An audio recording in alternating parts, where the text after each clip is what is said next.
প্রিয় প্রণয়িনী 2, জান্নাত নুসরাত। পর্ব 21 থেকে 25। সাদা সাদা মেঘের থোকা নীল দিগন্তে নিজেদের আধিপত্য বিস্তার করেছে। হিমেল বাতাস বইছে প্রকৃতিতে। বাহিরে মেঘের আনাগোনা চললেও পরিবেশ আগের ন্যায় গরম। ঠান্ডা বাতাসে পরিবেশ একটু শীতল হওয়ার বদলে তা আরও দ্বিগুণ স্তরে গরম হচ্ছে। সেই গরম এসে ভর করেছে নাসির মঞ্জিলের দ্বিতীয় কন্যা সৈয়দা নুসরাত নাসিরের ওপর। বিরক্তিতে মুখ ঠোঁট কুঁচকে বসে আছে সে। সামনে বসা আহান নিজেও বোকার মতো মুখ বানিয়ে চেয়ে আছে বইয়ের পানে। নিজেই বুঝতে পারছে না তার ভুলটা কি। নুসরাতের এমন ক্ষিপ্ত চাহনি বা কেন তার দিকে। কাঁচুমাচু ভঙ্গিতে যখন বসেছিল আহান, তখন নুসরাত শক্ত কণ্ঠে বলে ওঠে, পর এরকম গাধার মতো এই রসায়ন কেমিস্ট্রি এর দিকে তাকিয়ে আছিস কেন? আহান নুসরাতের ভুল ধরিয়ে দেওয়ার জন্য তাৎক্ষণিক বলে ওঠল, রসায়ন কেমিস্ট্রি কি? বললে একটা বলো। আহান কথা শেষ করতেই তার কানে ভেসে আসলো দাঁত দিয়ে কটমট করা শব্দ।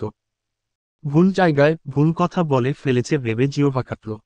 তারপর চুপচাপ পড়তে মনোযোগী হলো। মনে মনে ভাবল, কোন ঠাডা এসে পড়েছে আপির ওপর যে তাকে এই রাক্ষস মহিলার কাছে পড়তে রেখে গিয়েছে। তার বাপকে ও বলিহারি পড়াশোনার জন্য এদের কাছেই পাঠাতে হলো। ইলহাম ভাইয়ার কাছে পাঠালে কি এমন হতো? নিজেই নিজের জিভ কাটল আবার। দুপাশে মাথা দোলাতে দোলাতে নিজেকে শুধরে মিনমিনে কণ্ঠে বলে ওঠে, ইলহাম ভাই কিছু পারে নাকি? নুসরাত মোবাইল এক হাতে চাপতে চাপতে আহানকে উদ্দেশ্য করে বলল, একাদশ অধ্যায় বের কর। আহান একাদশ অধ্যায় বের করল। নুসরাতের উদ্দেশ্যে প্রশ্ন ছুড়ল, তুমি জানো এই অধ্যায়ে কি আছে? নুসরাত সামান্য চোখ ঘোরাল আহানের দিকে। নিজের মেয়েলি চোখগুলো দিয়ে ইশারা করল পড়া শুরু করতে। আহান মিনমিন করে নুসরাত জানে নাকি জানে না তা জানার জন্য সুথাল, একাদশ অধ্যায়ের নাম কি? নুসরাত মোবাইলের দিকে চোখ রেখে উত্তর দিল, খনিজ সম্পদ, জীবাশ্ম। হয়েছে, এবার পড়া শুরু কর। আহানের এতেও হলো না। নুসরাতের পানে গোল গোল চোখে চেয়ে জানতে চাইল, তোমার এসব মনে আছে কিভাবে আপু? তোর মতো মাথামোটা পেয়েছিস। আমি নুসরাত নাসির যা একবার জীবনে দেখি, তা কখনোই ভুলি না। আহান নুসরাতের কথায় ভেঞ্চি কাটল। অতপর বই পড়া মনোযোগী হতে বইয়ের পাতা উল্টালো শুধু। কিছুই পড়ার মতো মনে হলো না তার কাছে। তাই নুসরাতকেই প্রশ্ন করতে তৎপর হয়। কলম মুখে ঢুকিয়ে চোখের গোল চশমা জোড়া নাকের ডগায় নামিয়ে প্রশ্ন করল, হাইড্রোকার্বন কি? নুসরাত মোবাইলের দিকে তাকিয়ে থেকে উত্তর দিল, হাইড্রোজেন ও কার্বনের সমন্বয়ে গঠিত জৈব যৌগকে হাইড্রোকার্বন বলে। এবার তুই পর আমার বাপ, না হয় আমি লাঠি দিয়ে তোরে পিডামু। আহান নুসরাতের অপর বিরক্ত হয়ে বই দেখতে ব্যস্ত হল। অ্যালকিনের রাসায়নিক ধর্মের পটাশিয়াম পারাম্যাঙ্গানেট দ্বারা জারণ বের করে একটুক্ষণ চোখ বুলাল। সব তার ছোট মাথার দুহাত উপর দিয়ে চলে গেল। নুসরাতের পানে চেয়ে সুথাল, এখানে ইথিনের সাথে পানি কেন যোগ করল? অন্য কিছু তো ব্যবহার করতে পারত। নুসরাত মোবাইল হাত থেকে ফেলার মতো ছুঁড়ে ফেলল রিডিং টেবিলে। আহান কেঁপে উঠল সেই শব্দে। নুসরাতের দিকে তাকাতেই রেগে আগুন হওয়া লাল মুখ তার অক্ষিপটে ভাসল। কিছু বুঝে ওঠার আগেই নুসরাত এক হাতে আহানের ঘাড় চেপে ধরে টেবিলের মধ্যে কয়েকটা লাগিয়ে দিল। রাগে হিসহিস করতে করতে বলে ওঠল, আইনস্টাইনের বাচ্চা, এত প্রশ্ন আসে তোর কোথা থেকে? বইয়ে যা দিচ্ছে তা পড়বি, তা না করে প্রশ্নের পর প্রশ্ন, প্রশ্নের পর প্রশ্ন করেই যাচ্ছিস। একবার মুখ বন্ধ করার নাম নেই। এই সমস্যা কি তোর? পড়তে আসছিস নাকি আমার ইন্টারভিউ নিতে আসছিস? নুসরাত আহানকে ছেড়ে দিয়ে উঠে দাঁড়ালো আচ্ছা মতো কয়েকটা ধুলাই দেওয়ার জন্য। বিছানা ঝাড়ু খোঁজ করতে লাগলো অক্ষিকোটর ঘুরিয়ে।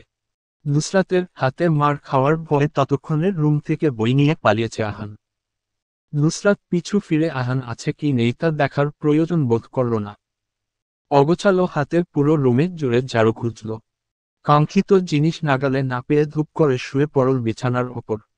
চোখ বন্ধ করে গালি দিল ঝাড়ুর উদ্দেশ্যে, বালের ঝাড়ু, প্রয়োজনের সময় হেডার চিপায় ঢুকে যায়। চোখ খুলে পাশ ফিরতেই আহানকে দরজা দিয়ে উকি দিতে দেখল নুসরাত।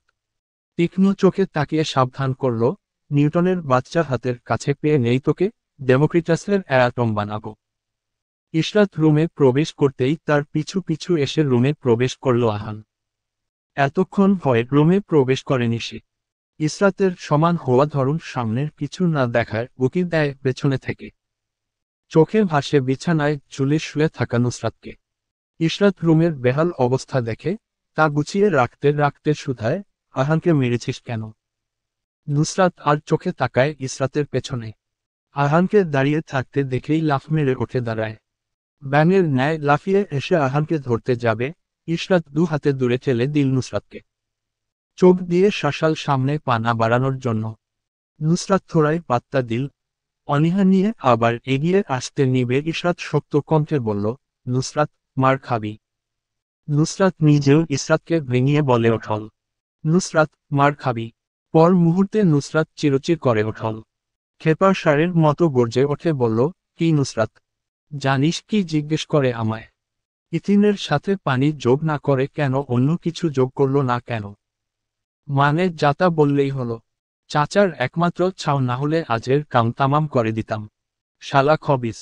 আহান মুখ কাচুমাচু করে ইসরাতের পেছনে দাঁড়িয়ে রইল। একটা বাক্য বের করল না মুখ দিয়ে। পাছে না নুসরাত ওয়াশরুমের জুতো দিয়ে তার পিটাই করে। তার এসব চিন্তার ভেতর ইসরাতের কণ্ঠ ভেসে এলো কানে, তো করতেই পারে। পড়তে এসেছে প্রশ্ন তো করবেই। আহান সহমত জারি করে মাথা নাড়াল।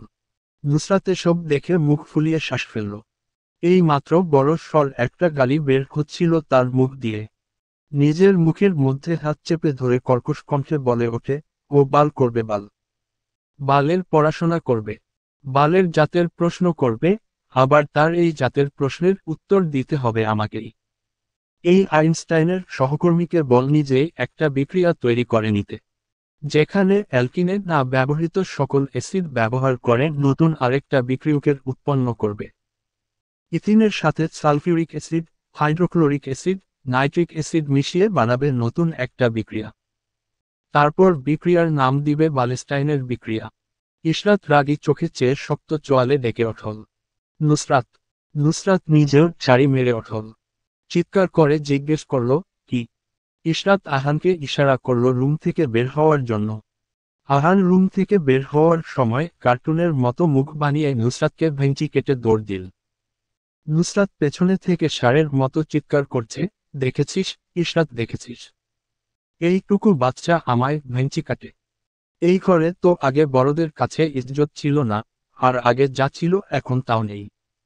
বাচ্চা বাচ্চা পোলাপান আমাকে বেজ্জতি করে ছেড়ে দিচ্ছে। আহান যেতেই ইসরাত দরজার নব ঘুরিয়ে রুম লক করল। নুসরাতের কথা না শোনার মতো উড়িয়ে দিল। বিছানায় বসতে বসতে অন্য কথা তুলল। মোবাইল হাতে নিয়ে নুসরাতকে হাতের ইশারায় কাছে ডাকল। নুসরাত কাছে গিয়ে বসতেই ইসরাত জুতোর একটা অনলাইন শপে ঢুকে নুসরাতকে শুধাল, কোনটা নিবি? পছন্দ কর। নুসরাত নাক কুচকাল, যার মানে সে কিনবে না। ইসরাত পেজ স্ক্রুল করতে করতে শুধাল, তাহল কি করবি? নুসরাত বিটকেল মার্কা হাসি দিয়ে বলে ওঠল, টাকা দিয়ে দে। ইসরাত মাথা নাড়াল। মোবাইলের স্ক্রিনে আবারও চোখে ফেরাতেই কালো কালার এক জোড়া হাই হিল নজর কাড়ল। কমেন্টে জিজ্ঞেস করল, প্রাইজ? নুসরাত পাশ থেকে বসে ইসরাতকে উদ্দেশ্য করে গম্ভীর গলায় বলল, এক্ষুনি এসে বলবে, চিপায় আসুন ম্যাম। ইসরাত নুসরাতের কথায় উত্তর করল না। শীতকাল অতিবাহিত হতেই পেজের মহিলা লিখল, ইনবক্সে আসুন। নুসরাত চুটকি বাজিয়ে মৃদু চিৎকারের সহিত বলে ওঠল, দেখেছিস বলছে চিপায় আসুন। গতকাল রাতে নুসরাতের সাথে ঘুমিয়েছিল ইসরাত। সকাল থেকে নুসরাতের দেখা নেই।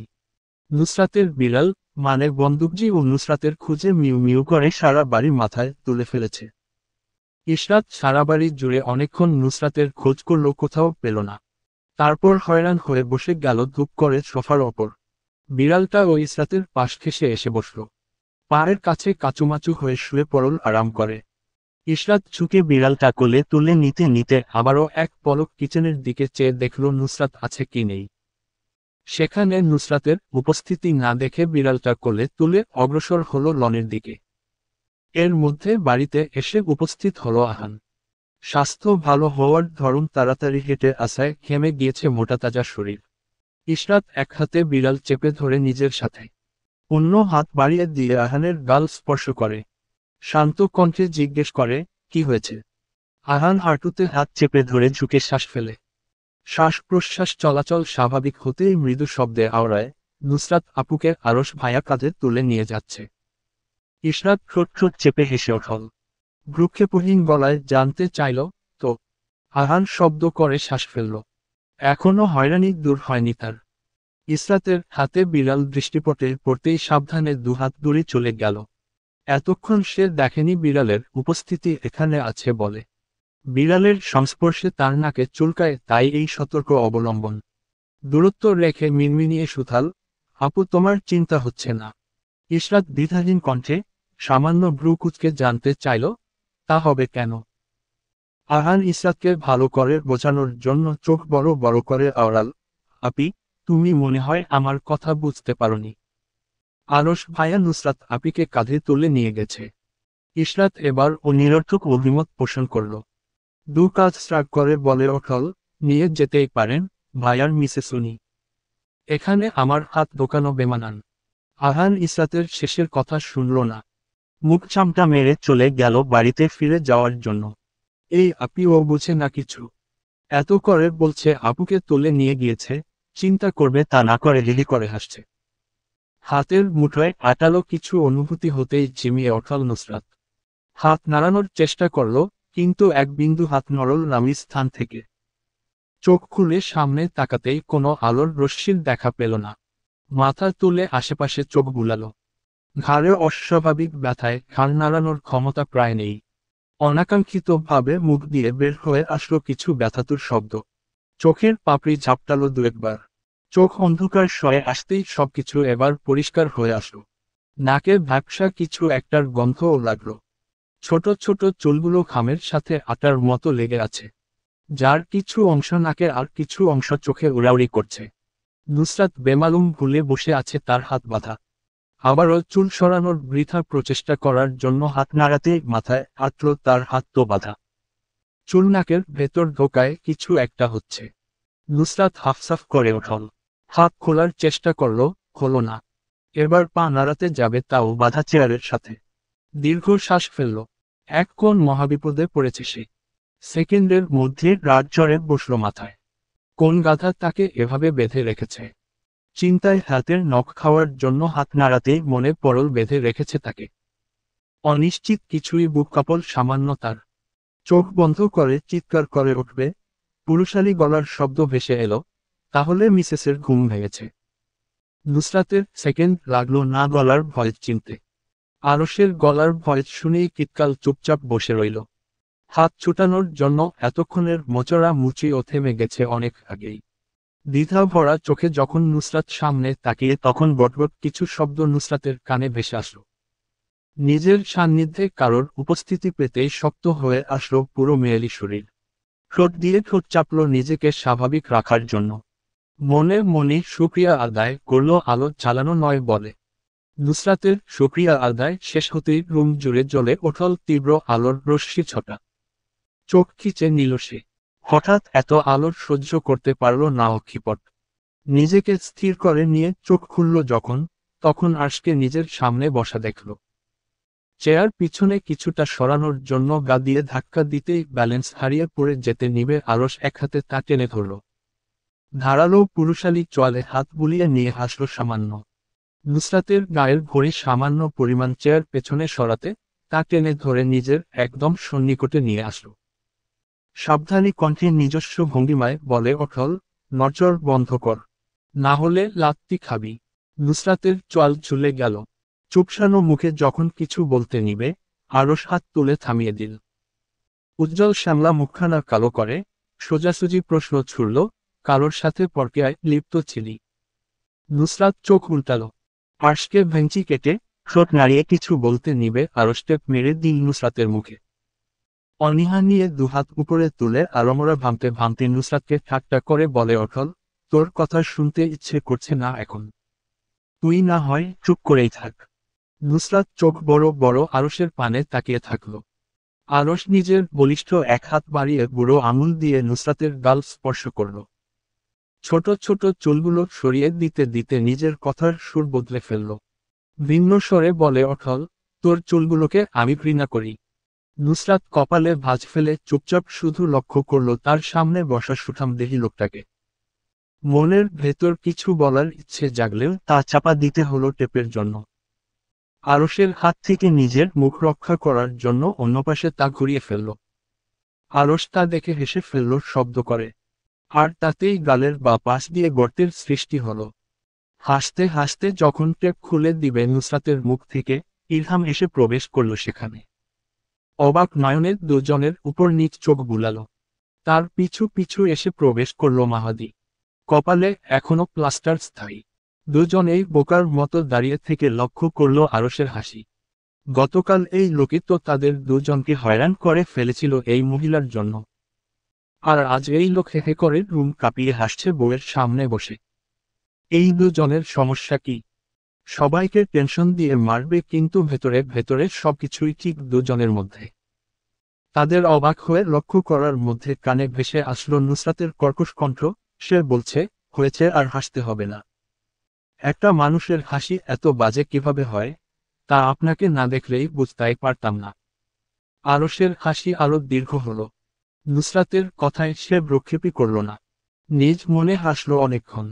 অতঃপর নড়েচড়ে বসে আগের জায়গায় ফিরে গিয়ে সুপ্ততার সহিত জিজ্ঞেস করল, তুই পরকীয়া করেছিস? নুসরাত নির্বিকার চিত্তে আরশের চোখে চোখ রেখে চেয়ে রইল। নিজের প্রশ্ন ছুড়ল, কিসে পরকীয়া? আরশ ঘন ঘন শ্বাস ফেলে নুসরাতকে সাবধানী বাণী দিল, মিথ্যা বলবি না, তুই রিলেশনে ছিলি না। নুসরাত মাথা নাড়াল বোঝার মতো করে। নির্দ্বিধায় স্বীকারোক্তি দিল, তো আমি অস্বীকার করেছি কখন? আরশ গর্জে ওঠার মতো করল। রাগী চোখ নুসরাতের ওপর নিচ বুলিয়ে এক হাতে নুসরাতের গাল চেপে ধরল। দাঁতের পাটি একটার সাথে অন্যটা চেপে ধরে কলমর করে আওড়াল, বেঈমান মহিলা! জামাই থাকতে পরকীয়া করিস? জানে মেরে ফেলবো একদম। নুসরাতের অনুভূত হলো আরশের হাতের চাপের মুখের ভেতরের কোষগুলো মরমর করে ভেঙে যাবে। তবুও তার পরোয়া না করে মুখ নাড়াল। চোখ দুটো উল্টে আশকে ভেঙিয়ে নুসরাত ভাঙা ভাঙা শব্দে বলে ওঠে, জানে মেরে ফেলবো একদম। কথা শেষ হওয়ার পূর্বেই আরো জোরে চাপ পড়ল গালে। ব্যথায় চোখ খিচে নিল সে। তবুও আরশের বিন্দুমাত্র ভ্রক্ষেপ হলো না। ইলহাম আর মাহাদিকে চোখের ইশারায় বের হতে বলল রুম থেকে। তারা বের হতেই আরশ রাগে হিসহিস করতে করতে বলল, মরার শখ জেগেছে তোর? একদম জানে মেরে ফেলবো নুসরাত। দেখব না তুই আমার সামনে। বেয়াদব মহিলা! জামাই থাকতে পরকীয়া করিস? নুসরাত অবাক কণ্ঠে জিজ্ঞেস করল, কে জামাই? আরশ শীতল কণ্ঠে নুসরাতকে কিছুটা হুঁশিয়ারি দিয়ে বলে উঠল, আমি। তখনও হাত স্থায়ী গালে। নুসরাত ব্যথা সহ্য করতে না পেরে নিজের মাথা দিয়ে আরশের মাথায় আঘাত করার চেষ্টা করল। রাগী কণ্ঠে চিৎকার করে বলে উঠল, তুই আমার সাওয়ার জামাই। নাসির সাহেব আর ইশরাত বাড়ির বাহিরে বের হয়েছেন সামনেরই গ্রোসারি শপে যাওয়ার জন্য। ইশরাত রেডি হয়ে আসতে আসতে নাসির সাহেব তার দৃষ্টিসীমার বাহিরে চলে গেলেন। ইশরাত দীর্ঘ শ্বাস ফেলে ধীরে ধীরে হাঁটতে শুরু করল। সৈয়দ বাড়ির ফটক পার করে যেতে নিবে জাইন পেছনে থেকে গম্ভীর গলায় বলে ওঠল, দাঁড়ান। ইশরাত পিছু ফিরে তাকানোর আগে জাইন দ্রুত পায়ে এগিয়ে আসলো। কোনো কথা ছাড়া এক হাতে দিয়ে চেপে ধরল মেয়েলি নরম হাত। ইশরাত থমকে দাঁড়ালো। চোখ উপরে তুলতেই জাইন ইশারা করল সামনে পা বাড়ানোর জন্য। ইশরাত কতক্ষণ নিজের জায়গায় স্থির দাঁড়িয়ে থেকে নিজেকে স্বাভাবিক করল। ডোক গিলে অগ্রসর হলো সামনের দিকে। জাইন কোনো কথা বলল না। চুপচাপ মাথা নিচু করে চলা ইশরাতের মিষ্টি মুখের দিকে এক ধ্যানে তাকিয়ে রইল। নুসরাতের কথা শেষ হওয়ার আগেই তার গালে পরপর বাজিয়ে দুটো থাপ্পড় পড়ল। তারপর থেকেই পিনপতন নীরবতা। বদ্ধ রুমে চুপচাপ দাঁড়িয়ে ইলহাম, মাহাদি। কোনো শব্দ ব্যয় করেনি দুজন। বুঝেছে কথা বললেই তাদের উপর নুসরাতের রাগ ঝাড়বে এই লোক। তাই চুপ থাকাই শ্রেয় মনে হয়েছে দুজনের নিকট। আরশ এখনো নিজের জায়গায় চুপচাপ বসে সামনের ভদ্র মহিলাকে এক মনে দেখছে। নুসরাত থাপ্পড় খাওয়ার পর থেকে মুখে কুলুপ এঁটেছে। গালি দিতে চায়নি সে, আসলে দিতে চাইছিল কিন্তু মনে মনে। সেটা স্লিপ অফ ঠ্যাং হয়ে মনে মনে না হয়ে জোরে বের হয়ে গেছে। এতে তার বেচারির দোষ কি? দোষ তো মুখের, তাই না? তাহলে এই বেটা তাকে এত জোরে মারল কেন? তাই আবারও মুখ ফুসকে ভুল কিছু বের হওয়ার ভয়ে ঠোঁট চেপে ধরে বসে আছে। তার নাজুক গালে আর থাপ্পড় খেতে চাচ্ছে না এই মুহূর্তে। জন্মের পরে এই প্রথম এত থাপ্পড় খেয়েছে মনে হয় সে। কিভাবে তার মতো একটা মেয়েকে এই লোক ধুমধাম করে মারছে? জামাই হয়েছে তো কি মাথা কিনে নিয়েছে নাকি? এই আরশ বেটাকে একটা শিক্ষা না দিলে সে নুসরাত নাসির না। এই নিয়ে গনে গনে তাকে এই বেটা 15টা থাপ্পড় মেরেছে। সব ফিরিয়ে দিবে সে। গালি গালাজ শব্দটাই পছন্দ না আরশের। সে নিজেও গালি দেয় না, আবার তার সামনে কেউ গালি দিক সেটাও সে পছন্দ করে না। এতে রাগ হয় প্রচুর। বর্তমানে তার চোখের সামনে নিস্তব্ধ হয়ে বসা নুসরাতের চিৎকার, পূর্বের গালি শুনে রাগ বিরক্তি দুটোর একটাই হচ্ছে না। এতেও সে মহাবিরক্ত। কেন রাগ হচ্ছে না? কেন বিরক্তি আসছে না এই বেয়াদব মহিলার ওপর? সূক্ষ্ম গলা ভেজানোর জন্য ঢোক গিলে নিল। তাতে গলার অ্যাডামস অ্যাপলস উপর নিচ বিট হল। নিষ্প্রাণ চোখে স্থির চেয়ে থাকলো বাজ পাখির ন্যায় মেয়েলি মুখখানার দিকে। থাপ্পড় খাওয়ার জন্য গালে কিছুটা দাগ পড়েছে, সেদিকেই তার চোখ বারবার ঘুরে গিয়ে দৃষ্টিবদ্ধ হল। নুসরাত বসে থাকতে থাকতে বিরক্ত হল। এতক্ষণ ধরে চুপচাপ বসে আছে, এর মানে এই না আজ সারাদিন এভাবে বসে থাকবে সে। তাই নিজের বন্ধ রাখা মুখ খুলল কষ্ট করে। গাল দুটো অসাড় হয়ে আছে। নিজের রাগ ভেতরে চেপে সোজাসুজি বসে প্রশ্ন ছুড়ল, এই ভাই আপনার সমস্যা কি?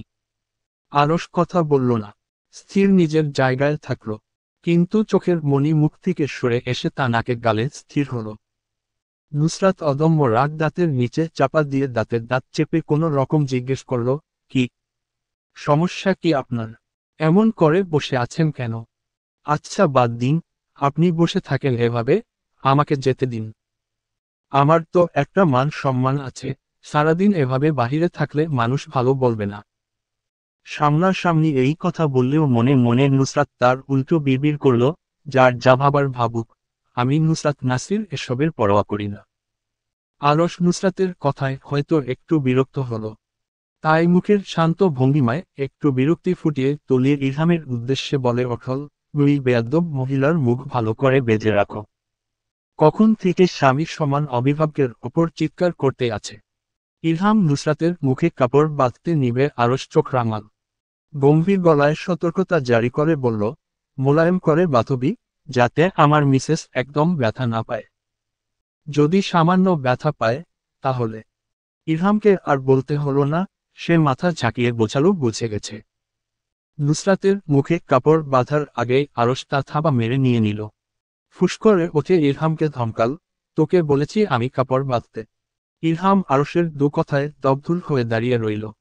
মাহাদি কোনো কথা না বলে আরেকটা চেয়ার টেনে নুসরাতের সামনাসামনি বসতে যাবে আরশ ঠেলে দূরে সরিয়ে দিল। ইশারায় কোনোর একটা জায়গা দেখিয়ে বলে ওঠল, ওইখানে গিয়ে বসো। এদিকে কি মধু লাগানো আছে? নুসরাত বারবার বিরক্তের উপর বিরক্ত হল, কিন্তু তা বহিঃপ্রকাশ ঘটানোর সুযোগ না পেয়ে দাঁত কামড়ে বসে থাকতে হল। একে হাত নাড়াতে পারছে না, তার ওপর এই আপদ। আরশ এবার কিছু বলতে নিবে নুসরাত পুরুষালী ঠোঁটের দিকে চোখ স্থির রেখে জিজ্ঞেস করল, সিগারেট খান? আরশ নির্দ্বিধায় স্বীকারোক্তি দিল। খুব। নুসরাত চোখ শুরু করে আবারও সুথাল। মদ খান? না, কিন্তু বগলের নিচে নিয়ে ঘুরি।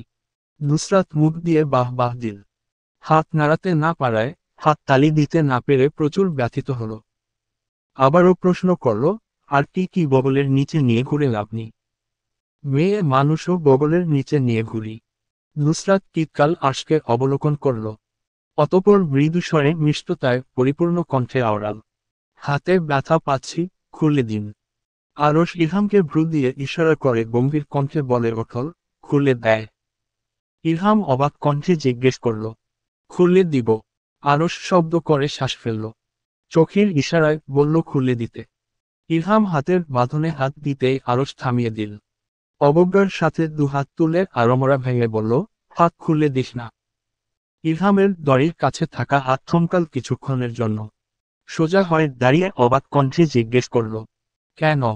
আরশ নিজের প্লিন্সের ধারালো চোয়ালে হাত বুলিয়ে গম্ভীর আওয়াজে আওড়াল, খুলে দিলেই ফড়িংয়ের মতো তিরিং তিরিং করবে। এর চেয়ে ভালো এভাবেই বাধা থাকুক। শান্ত শিষ্ট করুণ দেখতে ভালোই লাগছে আমার মিসেসকে। নুসরাত গলা ফাটিয়ে চিৎকার করে ওঠল। আরশকে তাচ্ছিল্য নিতে না পেরে দাঁতে দাঁত চেপে কটমট করে বলে ওঠল, আমি করুন না। কথা শেষ করতেই ধপাস করে দরজা খুলে গেল। মাহাদি, নুসরাত আর ইরহামের চোখ দরজার দিকে ঘুরে গেল। আরশ নিজের চেয়ারে পায়ের ওপর পা তুলে বসে থাকল। পেছনে ফিরে দেখার প্রয়োজন বোধ করল না কে এসেছে। আরশ শঠান হয়ে সামনাসামনি বসায় নুসরাতের দৃষ্টি তাকে ভেদ করে দরজার কাছে গেল না। উকি ঝুঁকি মারল কে এসেছে দেখার জন্য, কিন্তু অক্ষিপট সে অবধি পৌঁছাল না। একবার পা বাঁধা ভুলে গিয়ে উঠে দাঁড়াতে গিয়েও থেমে গেল। টনক নরল পা তো বাঁধা। তাই আরশের দিকে করুণ চোখে তাকিয়ে বলে ওঠল, আরশ ভাই, দেখব। আরশ বুকে আড়াড়ি হাত বেঁধে চোয়াল শক্ত করে জিজ্ঞেস করল, কি দেখবি? নুসরাত সামান্য কপাল কুঞ্চিত করে বলে ওঠল, কে এসেছে তা? আরশ গম্ভীর কণ্ঠে বলল, দেখার দরকার নেই, আমাকে দেখ। নুসরাত তৎপর গতিতে কথার পিঠে কথা ফিরিয়ে দিল, আপনাকে দেখার কিছু নেই। গত 1 ঘন্টা যাবৎ অনেক দেখেছি। দেখার মতো বিশেষ কিছু খুঁজে পাইনি। আরশ চোখ বড় বড় করে ধমকে কিছু বলতে নিবে পেছনের কথায় থেমে গেল। ঘাড় ঘুরিয়ে সামান্য পেছনে তাকাল। আবিরকে এমন হতবিহ্বল হয়ে দাঁড়িয়ে থাকতে দেখে কপালে ভাঁজ পড়ল আরশের। আবির নুসরাতকে চেয়ারের সাথে বসা দেখে অবাক হলো। না চাইতেও মুখ দিয়ে বের হয়ে আসলো, তুমি? আরশ ছটপট আবিরকে শুধরে দিয়ে বলে ওঠল, what are you? Call her mom. আবির মাথা নিচু রেখে আরশের কথার প্রত্যুত্তর করল, কিন্তু স্যার। আরশ কথা কেটে দিয়ে বলে ওঠে, কোনো কিন্তু না, ম্যাম বলবে ওকে। নুসরাত আবিরের চুপসানো মুখের দিকে তাকাতেই হে হে করে হেসে ওঠল। নুসরাতের এমন হাসির মানে আরশ খুঁজে পেল না। আবির নুসরাতের দিকে চোখ তুলে তাকাতে নিবে আরশ থমকে ওঠল, ওর দিকে চোখ তুলে তাকাচ্ছ কেন? চোখ নিচের দিকে রাখো।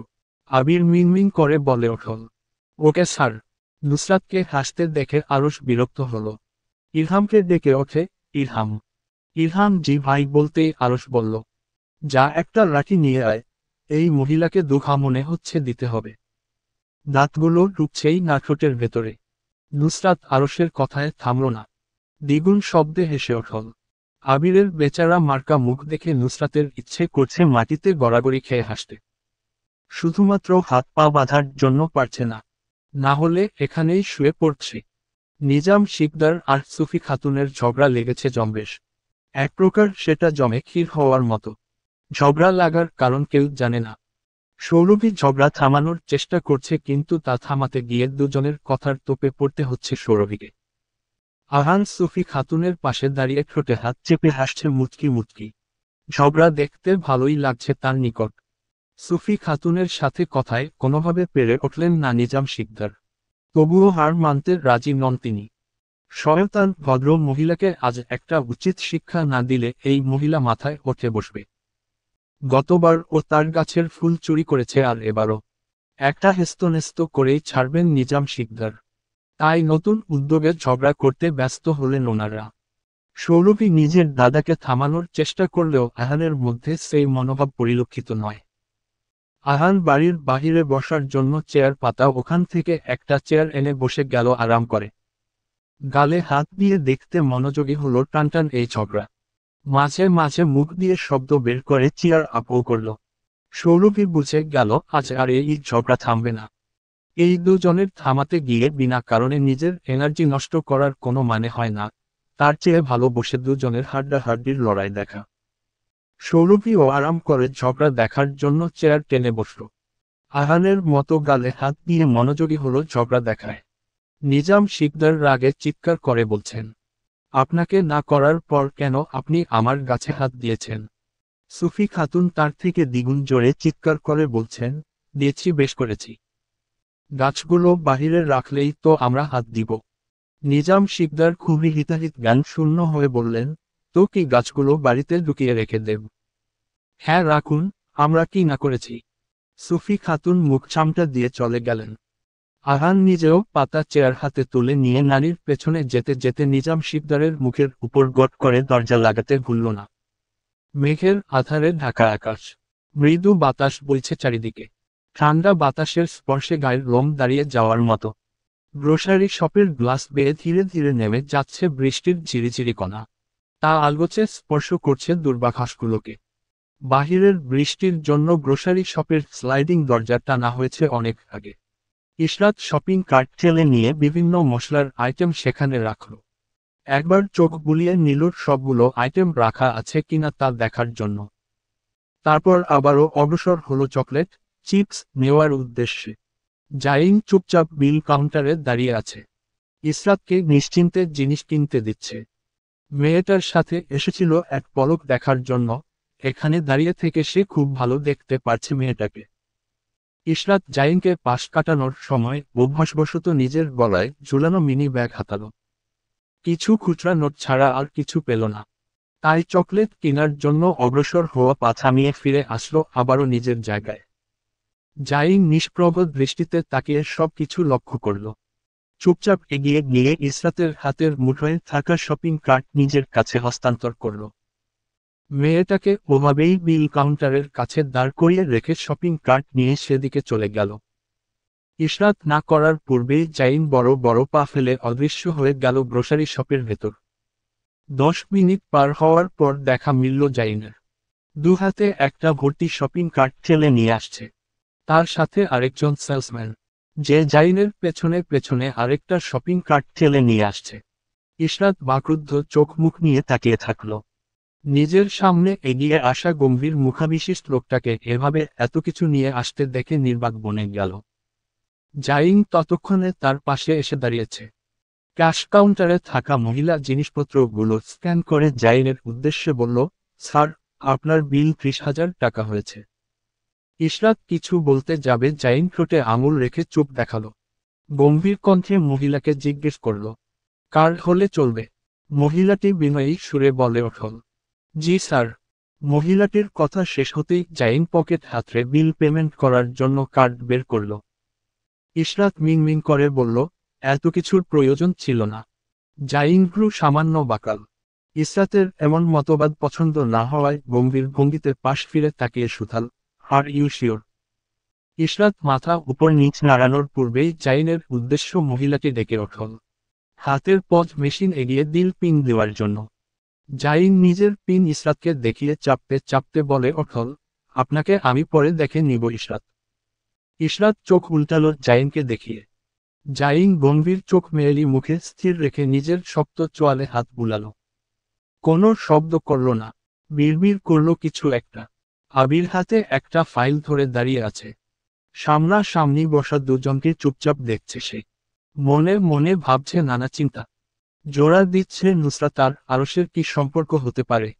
নুসরাতকে একটা গালিও দিল। তার স্যারের মতো মাটির মানুষকে এই শয়তান মেয়েটাকেই গার্লফ্রেন্ড করতে হলো। বাহবা ও দিল নুসরাতকে। এই মেয়ের কি ট্যালেন্ট, স্যারের মতো বড়লোক মানুষ পটিয়ে ফেলেছে। এবার তো বস্তি থেকে একদম হাই প্রোফাইলে চলে যাবে। আবির দ্বিধাদ্বন্দ্বে ভরা কণ্ঠে আরশকে প্রশ্ন করল, স্যার, ম্যাম কি আপনার গার্লফ্রেন্ড? আরশ থমকে উঠল আবিরকে। শক্ত চোখ তার দিকে নিক্ষেপ করে বলে উঠল, গার্লফ্রেন্ড হতে যাবে কেন? আমার মিসেসও। আর তুমি বারবার ওর দিকে চোখ তুলে তাকাচ্ছ কেন?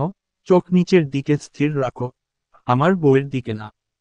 নুসরাত গা দুলিয়ে ঠিক করে হেসে উঠল। আবির নুসরাতের হাসিতে বিরক্ত হল। মস্তিষ্কে কত কথা জমল, তার মধ্যে এমন একটা কথা জমল তা তাকে ভাবাল। বিড়বিড় করল, কি চতুর মেয়ে স্যারকে বিয়ে করে নিয়েছে। নির্ঘাত সম্পত্তি দেখে পটিয়ে নিয়েছে মাটির মানুষটাকে। পটাবে কিভাবে কালো জাদু করেছে নিশ্চিত। না হলে এমন পেতনি মেয়ে স্যারের বউ হবে নাকি? স্যার আরও সুন্দরী মেয়ে ডিজার্ভ করেন। সামনাসামনি জিজ্ঞেস করল আরশকে বিপরীত প্রশ্ন।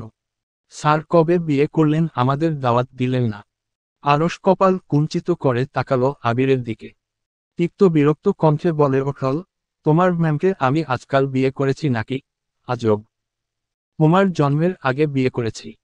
আই মিন 13 বছর আগে বিয়ে করেছি। আবিরের চোখ দুটো বড় বড় হয়ে গেল। সুথাল, তাহলে ম্যামকে এভাবে বেঁধে রেখেছেন কেন? এটা আমাদের পার্সোনাল ব্যাপার, তোমাকে বলতে যাব কেন? আবির ওপর নিচ মাথা নাড়াল।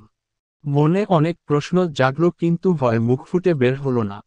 আরশের কাছ থেকে পারমিশন নিতে বলল, স্যার লাস্ট একটা প্রশ্ন। আরশ হু বলতেই আবির সুথাল, আপনাদের বিয়ে হলো কিভাবে? আমার মরহুম দাদা আমার সাথে তোমার ম্যামের জোর করে বিয়ে দিয়েছেন। আমি করতে চাইনি, কিন্তু আমার মরহুম দাদা সম্পত্তি থেকে বেদাখিল করে দিবেন বলে ভয় দেখানোর জন্য বিয়ে করেছি। ইলহাম আবিরের মুখ দেখে ঠোঁট টিপে হাসল। নুসরাত এতক্ষণ হাসলেও এবার মুখ বন্ধ করে চেয়ে আছে দুজনের দিকে। মন দিয়ে শুনছে দুজনের কথা। মাহাদি আরশকে টিপ্পনি কাটার জন্য মাছ থেকে এমনভাবে বলল যেন আবিরকে বোঝাচ্ছে সে। তেরছার সুরে টেনে টেনে বলল, ম্যাম হলেন আপনার স্যারের একমাত্র দায়িত্ব। এছাড়া আর কিছু না বুঝেছেন। তাই দায়িত্ব বুঝে নিতে আপনার স্যার এসেছেন। এর বেশি কিছু না, শুধু দায়িত্ব। আরশ নুসরাতের দিকে চুপচাপ তাকিয়ে আছে। ভ্রু সামান্য বাঁকা হয়ে আছে সামনের লোকটার। স্পষ্ট বোঝা যাচ্ছে মাহাদির কথায় বিরক্ত। নুসরাত এসবের পরোয়া করল না, মাহাদির কথায় রুম কাঁপানো হাসি দিল। আবির নুসরাতের দিকে না তাকিয়ে জিজ্ঞেস করল, স্যার ম্যাম সম্পর্কে আপনার কি হন? আরশ চাত করে উঠল। বলল, তা জেনে তোমার লাভ কি? চুপ করে থাকো আর প্যান প্যান বন্ধ করো। ইলহাম ঠোঁট কামড়ে হাসছে। মাহাদি কোনোরকম বলে উঠল, এখনো বচনি গাধা, ম্যাম হলেন আপনার স্যারের মাত্র চাচাতো বোন। আবিরের মাথায় অজান্তেই বোম ফাটিয়ে মাহাদি হেসে উঠল। আবিরের মুখটা দেখার মতো কালো হলো। নুসরাত আর ইলহাম দুজন গলা মিলিয়ে হাসতে লাগলো, এতে করে আরো বেশি। আরশ তা দেখে অভ্যাসবশত নিজের ধারালো গম্ভীর সুরে কিতকাল আগের প্রশ্ন আবার ছুড়ল, কার সাথে রিলেশনে ছিলি? নুসরাত হাসতে হাসতে ভুলে বসেছে আরশ সামনে। আরশকে ইলহাম মনে করে, আবিরের দিকে আঙুল তুলে বলে উঠল, ওই ব্যাটার সাথে। কথাটা শেষ করেতেই ঠোঁট থেকে ফুস করে হাসি উধাও হয়ে গেল। চোখ তুলে আরশের দিকে তাকালো। আরশও তার দিকে তাকিয়ে আছে। মুখের অবস্থার কোনো ভাবাবেগ নেই। আগের মতোই গম্ভীর, শক্ত করে রাখা ক্লিনসেভ চোয়াল। পুরুষালী চোখ দুটোতে কিছু একটা জ্বলজ্বল করছে। তা ঠাউর করতে পারল না নুসরাত। ঠোঁট কামড়ে একবার আবিরের দিকে তাকায় নুসরাত, মুখটা বেচারা করে রেখেছে। চোখ নিচু করে চোরের মতো একবার আরশকে দেখছে তো একবার তাকে।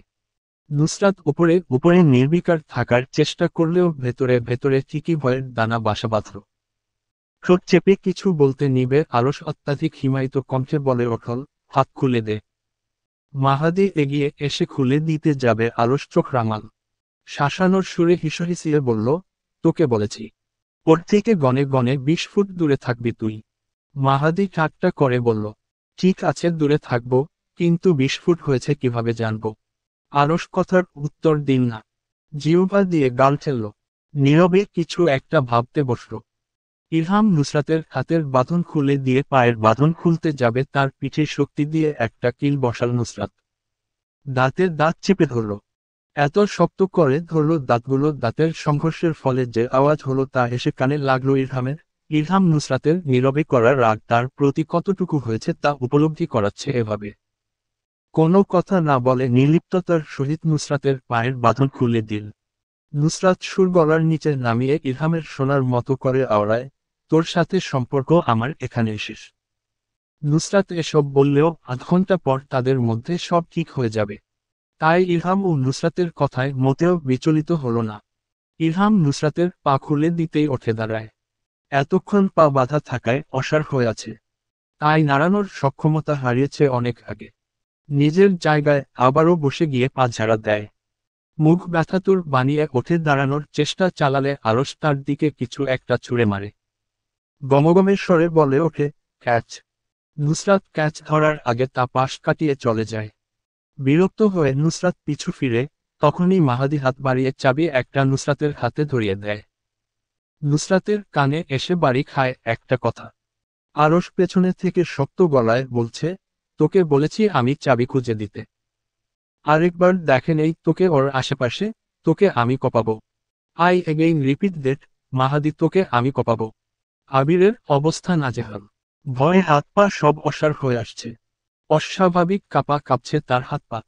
ঘামাক্ত মুখ এক হাত দিয়ে মুছে নিল। নুসরাত সেদিকে তাকিয়ে আবিরের উদ্দেশ্যে গুড বাই হাত নাড়াল। হেসে হেসে বলে উঠল, আপনার দিনটা ভালো কাটুক, এই হালুমের সাথে। বেঁচে থাকেন যদি অবশ্যই আমি নুসরাত নাসির বস্তির মেয়ে ফল নিয়ে আপনার সাথে দেখা করতে আসব। আপনার আত্মার মাগফেরাত কামনা করি। এছাড়া আর কোনো দোয়া এই মুহূর্তে করতে পারছি না। ইলহাম আর নুসরাত দুজন একসাথে দুহাত তুলে মুখের সামনে ধরল। সমসুরে বলে ওঠল, আমিন। বলে দুজন দুহাত দিয়ে মুখের মধ্যে হাত বুলাল। মাহাদি দুজনের কাণ্ড দেখে হাসছে। আরশ নিজের চেয়ারে চুপচাপ বসে থেকে ভ্রু বাঁকিয়ে লক্ষ্য করছে দুজনের কাণ্ড। নুসরাত এবার আরশের দিকে তাকিয়ে কপালে হাত ঠেকাল। অত্যন্ত বিনয়ের সহিত সালাম ঠুকল, আসসালামু আলাইকুম বড় ভাই। আরশ চুপচাপ তাকিয়ে থাকল নুসরাত পানে। নুসরাত দরজা দিয়ে বের হতে যাবে, আরশ আদেশ দিল, দাঁড়া। নুসরাত ঘাড় ঘুরিয়ে পেছনে তাকাতেই আরশ গম্ভীর স্বরে বলে ওঠে, সোজা হয়ে দাঁড়া। নুসরাত সোজা হয়ে দাঁড়িয়ে ঠোঁট এলিয়ে হাসার পূর্বেই নিজের বা গাল দিয়ে বয়ে গেল জোরালো থাপ্পড়। থাপ্পড়ের জোরে নুসরাতের মুখ ঘুরে গেল অন্য পাশে। আবারও মুখ তুলে তাকাতেই আজকের দিনের মধ্যেই চতুর্থ থাপ্পড় পড়ল নুসরাতের গালে। নুসরাত বিমূঢ়, বিস্ময়ে কোটর থেকে চোখ বের হওয়ার মতো 2 ইঞ্চি হা করে তাকিয়ে আছে আরশের দিকে। ইলহাম চোখ নিচের দিকে নামিয়ে দাঁড়িয়ে রইল। আরশ বা নুসরাতের কোনো কথায় বা কাজে হস্তক্ষেপ করল না। চোখ নিচের দিকে স্থির থাকতে থাকতে কান বাজানো আরেকটা থাপ্পড় পড়ল। সেই থাপ্পড়ের শব্দ পুরো রুমে প্রতিধ্বনি হল। ইলহাম ভয়ে ভয়ে নুসরাতের দিকে চোখ তুলে তাকাল। মনে করল এই তো গালে 5 আঙুলের ছাপ বসানো মেয়েটার, কিন্তু তেমন কিছু নেই। আর চোখ সামনে ঘোরাল, দেখল শঠান হয়ে দাঁড়িয়ে থাকা আরশের উজ্জ্বল শ্যাম গালে থাপ্পড়ের চিহ্ন। ইলহাম শঙ্কিত হওয়া চোখ আবারও ঘুরিয়ে নিল নুসরাতের দিকে। নুসরাত এক হাত কোমরে রেখে কিছু না হওয়ার ভঙ্গিতে বলে ওঠল, কি বাচ্চাদের মতো থাপ্পড় মারছেন? থাপ্পড় মারতে হয় এভাবে, পুরো রুম কাঁপিয়ে? এভাবেই শিশুদের মতো থাপ্পড় মারলে চলে? ইলহাম নুসরাতকে টেনে পেছনে সরিয়ে নিতে চাইল। নুসরাত হাত দিয়ে ধাক্কা দিয়ে ইলহামকে দূরে সরিয়ে দিল। বিরক্তি ভরা কণ্ঠে আওড়াল, এই সমস্যা কি তোর? দেখছিস না বড় দুজন মানুষ কথা বলছে, এর মধ্যে তুই ছোট মানুষ, তোর নাক ঠোকাস কেন? আরশের দিকে চোখ ফিরিয়ে নিয়ে বিনয়ী হাসল নুসরাত। অতঃপর অত্যন্ত নম্র গলায় বলে ওঠল, ভুল ত্রুটি ক্ষমা সুন্দর দৃষ্টিতে দেখবেন। আজ তাহলে আসি বড় ভাই। নুসরাত জিজ্ঞেস করল যাওয়ার কথা, কিন্তু আরশের উত্তরের পরোয়া না করে রুম থেকে বের হয়ে গেল। ঠা করে খোলা দরজা দিয়ে নুসরাত বের হওয়ার 30 সেকেন্ড পর বের হলো আরশ। করিডোরে কাচের তৈরি রেলিংয়ের সামনে গিয়ে টানটান হয়ে দাঁড়ালো। চোখের দৃষ্টি তীক্ষ্ণতায় পরিপূর্ণ। দোতলা থেকে দাঁড়িয়ে নিচে কোমরে হাত দিয়ে দাঁড়িয়ে থাকা নুসরাতের দিকে তীক্ষ্ণ দৃষ্টি ছুড়ল। ইলহামের সাথে কিছু একটা নিয়ে কণ্ঠ খাদে নামিয়ে ঝগড়া করতে ব্যস্ত সে। ইলহাম ক্ষীণ স্বরে কিছু একটা বলে ঝাড়ি মারছে নুসরাতকে। তারপর নিজের হাতের মুঠোয় থাকা নুসরাতের হাত চটকা মেরে ফেলে দিয়ে হনহন করে চলে যাচ্ছে। নুসরাতও এক হাত উপরে তুলে অন্য হাত কোমরে রেখে হেলে দুলে ইলহামের পেছনে পেছনে গান গেয়ে গেয়ে বের হচ্ছে। ঠোঁটে লেগে আছে মারাত্মক হাসি, ইলহামকে জ্বালাতে পারায় এই হাসি হয়তো আয়ত্ত করেছে নুসরাতের ঠোঁট। আরশ হুডির ক্যাপ মাথায় তুলল এক হাতে টেনে। নির্বিশেষ দৃষ্টি তখনও স্থির নুসরাতের দিকে। নিজের দুহাত অলস ভঙ্গিতে প্যান্টের পকেট পুরে ব্ল্যাক কার্ড বের করল। তর্জনী আর মধ্যমা আঙুলের মধ্যে রেখে তা খোরাল কয়েক সেকেন্ড। চোখ ব্ল্যাক কার্ডের অপর স্থির রেখে খাড় বাঁকা করল। মর্মরে শব্দ হলো তাতে। কার্ড আঙুল দিয়ে ঘোরাতে ঘোরাতে মাহাদির উদ্দেশ্যে শক্ত কণ্ঠে উচ্চারণ করল, শুট হিম। মম রাস্তার পাশে শুয়ে থাকা কুকুরটাকে কিছুক্ষণ চুপচাপ দেখল। কুকুরটাকে জ্বালানোর জন্য মাথায় চাপল দুষ্টু বুদ্ধি। কুকুরের পেছনে লাগার জন্য আশেপাশে চোখ বুলালো। আজ আর কাল মিলিয়ে 2 দিন মেজ মামার বাড়িতে ইলহাম আর নুসরাতের চুলোচুলি হয়নি, তাই বিনোদন দেখা থেকে দূরে তারা সবাই। কুকুরকে জ্বালানোর উদ্দেশ্যে পা বাড়ানোর আগে ঘেউ করে ডেকে কালো কুকুরটা উঠে দাঁড়ালো। বাঁকা কুচকুচে কালো লেজ নাড়িয়ে নিজের লাল চোখ দিয়ে মমর দিকে তাকিয়ে গাঝাড়া দিল। এতক্ষণে মমর টনক নরল, কুকুরটা নির্ঘাত তাকে কামড় দেওয়ার জন্য এদিকে গাঝাড়া দিয়ে আসছে। চোখ বড় বড় করে মম দাঁড়িয়ে রইল নিজের জায়গায়। কুকুরটাকে হিংস্র গতিতে তার দিকে তেড়ে আসতে দেখে হুঁশ ফিরল। পা ঘুরিয়ে দৌড় দেওয়ার পূর্বে জুতোর ফিতে ছিঁড়ে মুখ থুবড়ে উল্টে পড়ল কংক্রিটের রাস্তায়। মুখ রাস্তায় স্পর্শ করার আগে নিজের 2 হাতের তালুর আড়ালে ঢেকে নিল তা। এতে করে মুখের শেষ রক্ষা হলেও হাতের উল্টো পিঠ সেচে গেল খারাপভাবে। মুখ থুবড়ে পড়ার জন্য হাঁটু আর পায়ের নখে ব্যাখ্যা না করার মতো ব্যথা পেল। পায়ের নখ হয়তো উপরে গেছে, নয়তো কোনোরকম চামড়ার সাথে ঝুলে আছে। ঘাড় সামান্য বাঁকানোর আগে ভেবে নিল কি হতে চলেছে তার সাথে। সাথে সাথে জীবনে করা সব পাপের জন্য তওবা করে নিল। অতিরিক্ত ব্যথায় ফুপিয়ে কেঁদে ওঠল। কান্নারত গলায় মৃদু স্বরে আওড়াল, মামনি। ফিসফিসে স্বরে কাঁদতে কাঁদতে তা জোরালো রূপ ধারণ করল। নিজের পেছনে থাকা কুকুরটা উচ্চ শব্দে ঘেউ ঘেউ করছে, তা শোনার প্রয়োজন বোধ করল না মামা। সে নিজের চিন্তায় একান্ত ব্যস্ত হল। নিজেকে গালি দিল কেন এই পাগল কুকুরের পেছনে লাগতে গিয়েছিল। মম এত চিন্তায় মশগুল হলো বলেই গেল এতক্ষণ হয়ে গেল কুকুর কেন তাকে কামড় দেয়নি। যখন এই কথা মাথায় আসলো সামান্য ঘাড় বাঁকিয়ে পেছনে ফিরল। দেখল কুকুর একপাশে পড়ে আছে। গায়ের মধ্যে মারের দাগ। জিহ্বা বের করে অস্বাভাবিকভাবে কাতরাচ্ছে। এক চোখ কুচকে মম বিড়বিড় করল, এরকম বেধর্মের মতো কে মেরেছে। চোখ ফিরিয়ে যাকে দেখল তাতে নিজের ভেতরে এতক্ষণে উদয় হওয়া সব ভয় এক নিমেষে দূর হয়ে গেল। স্বস্তির নিঃশ্বাস ফেলল সে। আরশ হাত বাড়িয়ে দিয়েছে তার দিকে। ইশারা করছে হাত ধরে উঠে আসতে। খুশির তোপে মমর চোখ দিয়ে এক ফোঁটা জল গড়িয়ে পড়ল। কাদো কাদো চেহারা নিয়ে ঠোঁট ভেঙে ডেকে ওঠাল, ছোট ভায়া। আরশ কথা বলল না। গম্ভীর মুখভঙ্গি নিয়ে মমর পাশে পা ভেঙে বসল। কাঠখোট্টা গলায় জিজ্ঞেস করল, ব্যথা পেয়েছিস?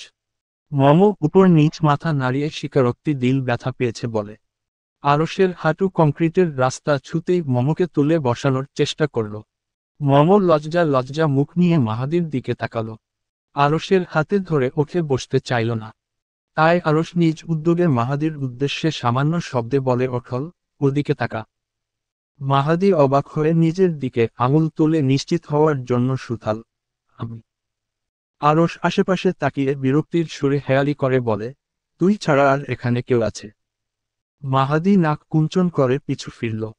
মিনমিন করে আওড়াল, এই ভদ্রমহিলার মাটিতে মুখ থুবড়ে পড়া ছাড়া আর কোনো কাজ নেই নাকি? বিরক্তিকর। আরশ মমর দিকে ফিরে তাকে সুন্দর করে বসিয়ে দিতে দিতে মাহাদিকে আবারও সাবধানী বাণী দেওয়ার মতো করে ধমকিয়ে ধমকিয়ে বলল, চোখ নিচের দিকে, বলেও এদিকে যেন না আসে।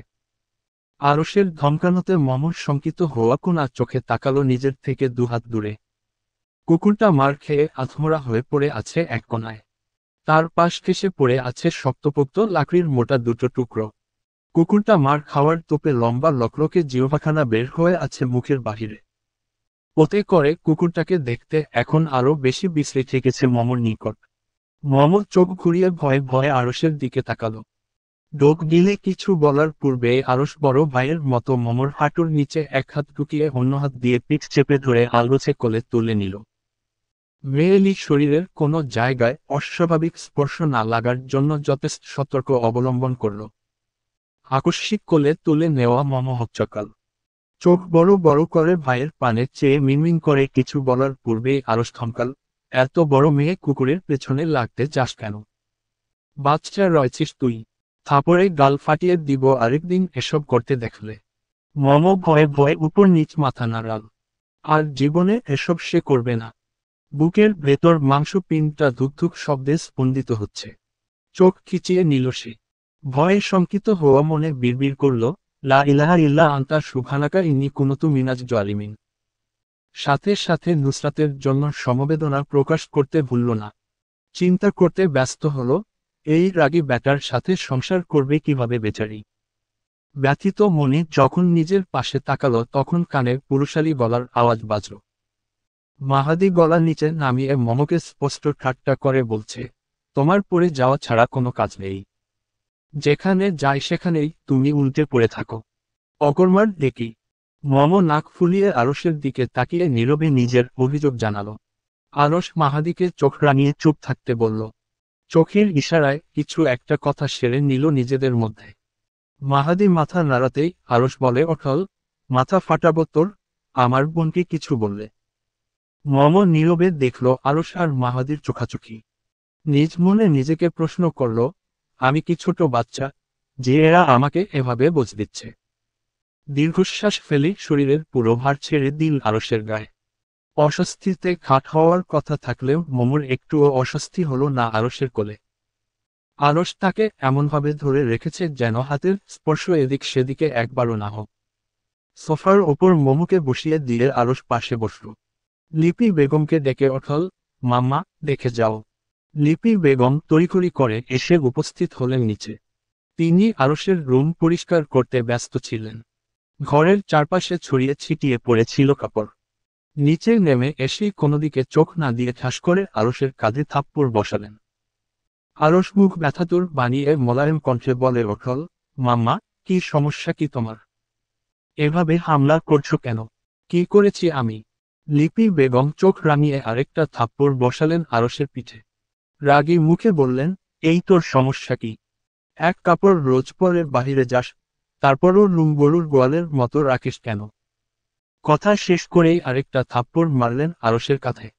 আরশ কাঠখোট্টা গলায় বলল, এক কাপড় পরি না, all clothes have the same colour. লিপি বেগম ধূপ করে কিল বসালেন। তারপর জানতে চাইলেন, তোকে বলেছি এখানে ইংরেজি ঝাড়তে। ইংরেজ। আরেকটা থাপ্পড় মারার আগেই সোফার ওপর বসে কিটকিট করে হাসা মোমোকে লক্ষ্য করলেন। এক পা সেন্টার টেবিলে রাখা তার। লিপি বেগম এগিয়ে গিয়ে পাশে বসতেই হাতের পিঠে জখম, কপালের কোণে, পায়ের বুড়ো আঙুলের নখের মধ্যে জখম দেখলেন। নখটা অবস্থা দেখে গা গুলালো লিপি বেগমের। হাত বাড়িয়ে ছুঁয়ে দিলেন বুড়ো আঙুলের চামড়ার পাশ। হাঁটুর মধ্যে রক্ত বের হওয়ায় প্লাজো সালোয়ারের উপর দাগ বসে গিয়েছে, সেদিকে চোখ রেখে লিপি বেগম জিজ্ঞেস করলেন, ব্যথা হচ্ছে? মোমোর ঠোঁট টিপে ওপর নিচ মাথা নাড়াল। লিপি বেগম কিভাবে হলো তা জানার প্রয়োজন বোধ করলেন না। দৌড়ে নিজের রুমে গিয়ে নিয়ে আসলেন ফার্স্ট এইড বক্স। মোমোর পাশে বসতে বসতে চোখ ফিরলেন আরশ আর মাহাদির দিকে, দুজনকে রুমে যাওয়ার জন্য বলতে, কিন্তু তা বলার পূর্বেই দেখলেন দুজন চলে যাচ্ছে সিঁড়ির দিকে। চোখ ফিরিয়ে নিয়ে তুলো দিয়ে প্রথমে নখের আশপাশ পরিষ্কার করলেন। তারপর সেখানে স্যাভলন দিতেই মোমোর মুখ দিয়ে ব্যথাতুর শব্দ বের হলো। আরশ বড় বড় পা ফেলে করিডোর পেরিয়ে চলে গেছে।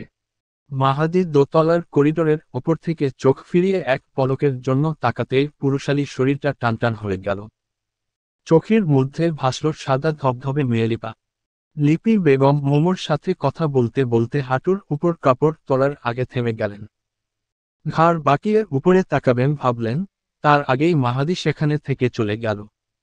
লিপি বেগম ঘাড় কাত করে ডেকে উঠলেন, সেজ এইদিকে আয় তো। ঝর্ণা বেগম নিজের মায়ের সাথে কথা বলছিলেন। লিপি বেগমের ডাকে সাড়া দিতে তাড়াহুড়ো করে ফোন রেখে দৌড় দিয়ে আসলেন নিচে। ততক্ষণে মুখে জিয়া আপা বলে ফেনা তুলে ফেলেছেন। রুহিণী নিজেও হুইহুল্লোড় শুনে এসে হাজির হলেন। মোমোকে সোফার ওপর আঘাতপ্রাপ্ত দেহ নিয়ে পড়ে থাকতে দেখে দুজনের বিস্ময় মুখা হয়ে গেল। রুহিণী এমন অবস্থা দেখে হেসে দিলেন। যেখানে সেখানে সিরিয়াস মুহূর্তে হাসির ব্যামো আছে উনার। তার এই ব্যামো খুবই নিপুণভাবে কেড়ে নিয়েছে সৈয়দ বাড়ির পঞ্চম সদস্য। রুহিণী বেগম মজা করে বললেন, কিরে মমো, আবার কোথায় উল্টে পড়লি? যখনই আসিস তখনই কাদায় গড়াগড়ি, না হয় রাস্তার নোংরা পানিতে গড়াগড়ি খেয়ে আসিস। কেন রে, তুই হাঁটতে পারিস না? ছোটবেলায় এই তোকে আমরা হাঁটা শিখাইনি? কথাটা শেষ করে রুহিণী বেগম শব্দ করে হাসতে লাগলেন। অতিরিক্ত হাসির জন্য চোখের কোণে পানি জমা হলো, তাই ওড়নার কোণ দিয়ে চোখ মুছলেন। মমো অতি দুঃখে নিজেও হেসে দিল রুহিণী বেগমের সাথে। লিপি বেগম ঠোঁট টিপে হেসে বললেন, ছোট তুই আয় এদিকে, তোর স্বাস্থ্য ভালো আছে। মোমোকে আমার রুমে নিয়ে যেতে সাহায্য কর। রুহিণী নাক ফুলিয়ে ডেকে ওঠেন, আপা। লিপি বেগম আর ঝর্ণা বেগম হেসে উঠলেন। মোমোকে কাঁধে ভর দিয়ে উঠে দাঁড়াতে বললেন। মোমো পায়ের পাতায় ভর দিতেই গায়ে কাঁপুনি শুরু হলো। ধূপ করে আবার বসে গেল নিজের জায়গায়। ঝর্ণা বেগম কিছুটা হেসে বললেন, মোমো যেখানে দাঁড়াতে পারছে না সেখানে উপরে উঠে যাবে কি করে? এক কাজ করি, আপা আর ছোট মোমোর দুহাত ধরো, আর আমি পা ধরে ওকে উপরে নিয়ে যাব। ঝর্ণা বেগমের কথায় হেসে দিলেন উপস্থিত সবাই। রুহিণী বেগম বললেন, মামা দেখলি তোর ভাগ্য, এই বয়সে এসেও মামিদের কোলে চড়ার মতো সৌভাগ্য হলো। রুহিণী বেগম মোমোকে ভয় দেখাতে দুপা এগোলেন মোমোর দিকে। মোমো আতঙ্কিত হয়ে চিৎকার করে উঠল। রুহিণী বেগম হাসি মুখে দুহাত তুলে বললেন, আয় মোমো, মামনির কোলে আয়। মোমো পেছনের দিকে সরতে সরতে বলে উঠল, সেজো মামনি, ছোট মামনিকে দূরে সরান। রুহিণী বেগম ড্রয়িং রুম কাঁপিয়ে হাসতে লাগলেন। জাইন রুম থেকে বের হয়ে এদিকে আসতেই লিপি বেগম বললেন, বাবা একটু সাহায্য কর। জাইন এক ভ্রু উঁচু করে গম্ভীর গলায় সুথাল, কি সাহায্য? মোমোকে একটু আমার রুমে পৌঁছে দিয়ে আয়। জাইন এবার মোমোর দিকে তাকালো, পরপর চোখ সরিয়ে নিয়ে জিজ্ঞেস করল, কি হয়েছে? পায়ে ব্যথা পেয়েছে। জাইন আর কোনো শব্দ ব্যয় করল না। আলগোছে হেঁটে এগিয়ে গেল মোমোর কাছে, কোলে তুলে নিয়ে গটগট করে চলে গেল উপরে। মোমোর এবার আরো দ্বিগুণ তালে বুক কেঁপে ওঠল ভয়। চোখ তুলে চাপদারির আড়ালে ঢাকা শুভ্র মুখখানা লক্ষ্য করল। দূর থেকে এই লোককে দেখলেই ভয় লাগে, কিন্তু কাছ থেকে আরো বেশি। মোমো গুটিয়ে নিল নিজেকে। রুমে এসে বিছানায় বসিয়ে দিয়ে আলগোছে বের হয়ে গেল জাইন। রোহিণী একটু দ্বিধাহীনতায় ভুগলেন। জিজ্ঞেস করলেন, তুই এখন হাঁটতে পারছিস না? তাহলে আমাদের বাসায় কিভাবে হেঁটে আসলি? নাকি মামিদের কোলে চড়ার ধান্দা করেছিস বলে তখন ওভাবে বসে গেলি? খুব বল মম। লিপি বেগম রোহিণী বেগমকে থামিয়ে দিয়ে উত্তর দিলেন, আলস কোলে করে নিয়ে আসছে। রোহিণী বেগম হতাশ কণ্ঠে বলে উঠলেন, মোমরে, মোমরে, এই বয়সে এসে তুই দুইবার ভাইদের কোলে চড়ে বসলি। কি ভাগ্য রে তোর! তোর মামা এখন পর্যন্ত আমাকে একবারও কোলে চড়ায়নি। বেফাস কথাটা শেষ করে জিভ কাটলেন রোহিণী বেগম। বুঝলেন, তিনি ভুল জায়গায় ভুল কথা বলে ফেলেছেন জায়দের সামনে। তাই পরিবেশ স্বাভাবিক করার জন্য জোরে হেসে দিলেন। মিনমিনিয়ে বললেন, মজা করছিলাম আপা। আরশ আর মাহাদিকে করিডোরে দাঁড়িয়ে থাকতে দেখে জাইন এগিয়ে আসলো দুজনের কাছে। গম্ভীর গলায় সুথাল, দুজনে কি খিচুড়ি পাকাচ্ছিস? আরশ নিজের দিকে আঙুল তুলে দুপাশে মাথা নাড়াল। মাহাদি ও সেইম করল আরশের মতো করে। জাইন গিয়ে সোজাসুজি দাঁড়ালো দুজনের সামনে। আরশ আর জাইন সমান উচ্চতার হওয়ায় দুজনের চোখাচোখি হলো প্রথমেই। গায়ের দিক দিয়েও দুজনের সুঠামদেহী। তাদের মধ্যে মাহাদি 1 ইঞ্চি ডিফারেন্সে খাটো। কাছে থেকে দেখলে বোঝা যায় মাহাদি একটু খাটো আরশ আর জাইনের তুলনায়, কিন্তু দেহের দিক দিয়ে মাহাদিও সমান সুঠামদেহী, টগবগে পুরুষ। রূপে, জৈলুস্যে, সৌন্দর্যে এই দুই ভাইয়ের থেকে কম কিছু না। জাইন ধবধবে ফর্সা হওয়ার ধরুন উজ্জ্বল শ্যামলা আরশকে তার সামনে দাঁড়ানোতে কিছুটা কালো দেখালো। আরশ মেকি হাসতেই বা গালে গর্তের সৃষ্টি হলো। ঠোঁটের কোণ ঘেঁষে ফুটে ওঠল সূক্ষ্ম সুতো পরিমাণ খাঁজ। জাইন নিজেও আরশকে ভেঙিয়ে মেকি হাসল। তারও ঠোঁটের ডান দিক দিয়ে সুতো পরিমাণ খাঁজের সৃষ্টি হলো। আরশকে তীক্ষ্ণতার সহিত অবলোকন করতে করতে জাইন নিজের খাড়া নাকে চুলকাল। তারপর এক ভ্রু তুলে রেড চেরির মতো লাল ঠোঁট জোড়া নাড়িয়ে সুথাল, হাসছিস কেন? আরশ বলল, এমনি। জাইন দুহাত আড়াড়ি বুকে বেঁধে জিহ্বা দিয়ে ঠোঁট ভেজাল। তীক্ষ্ণ চোখে আরশকে দেখে নিয়ে জিজ্ঞেস করল, ধূমপান করা ছেড়ে দিয়েছিস, নাকি এখনো করিস? আরশের থেকে চোখ সরিয়ে মাহাদির পানে চাইল, যার মানে দুজনের কাছে উত্তর চাচ্ছে সে। মাহাদি সাথে সাথে বলে ওঠল, তুমি সে বার না করার পর হাতও দেনি। গড প্রমিস ভাইয়া। আরশ তোত্তারা গলায় জিজ্ঞেস করল, সত্যি বলবো নাকি মিথ্যে? জাইন এক হাতের শার্টের হাতা গুটিয়ে নিল। তীক্ষ্ণতা পরিপূর্ণ আওয়াজে হিসহিসিয়ে বলল, মিথ্যেই বল, শুনি। মাহাদি আলগুছে দুপা পেছনে সরে গেল। চোখের সামনে ভাসল ফ্রান্সে থাকার সময়কার একটা কথা। বছরখানেক আগে সিগারেট খাওয়ার সময় ছাদে হাতে নাতে ধরা পড়েছিল জাইনের কাছে সে আর আরশ। এই লোক রাগে না, কিন্তু সেদিন দেখার মতো রাগ করেছিল। শুভ্র মুখ রাগের জৈলুস্যে ভয়ঙ্কর দেখাচ্ছিল। ছাদের ওপর পড়ে থাকা রডের লাঠি নিয়ে এসে কোনো কথা ছাড়া অতর্কিত হামলা করেছিল তাদের দুজনকে পেছনে থেকে। মার খাবে জানলে পূর্ব প্রস্তুতি নিয়ে থাকত, কিন্তু এই লোক কোনো পূর্ব প্রস্তুতি নিতে দেয়নি তাদের। এত মার খেয়েছিল পায়ের হাড্ডি ভেঙে 1 মাস বিছানায় পড়েছিল। তাদের সেবাও করেছে এই লোক। জুতো মেরে গরুদান যাকে বলে সেরকমই কিছু। এখনো চোখে ভাসে মাহাদির, পা ব্যান্ডেজ করে পম হয়েছিল। যে দেখতে এসেছে বলে গিয়েছে খুব ভালো হয়েছে। তার নিজের বাপও জাইনের পিঠে চাপড় মেরে বলেছিল, গুড জব ম্যান। একটুও সহানুভূতি দেখায়নি তাকে আর আরশকে।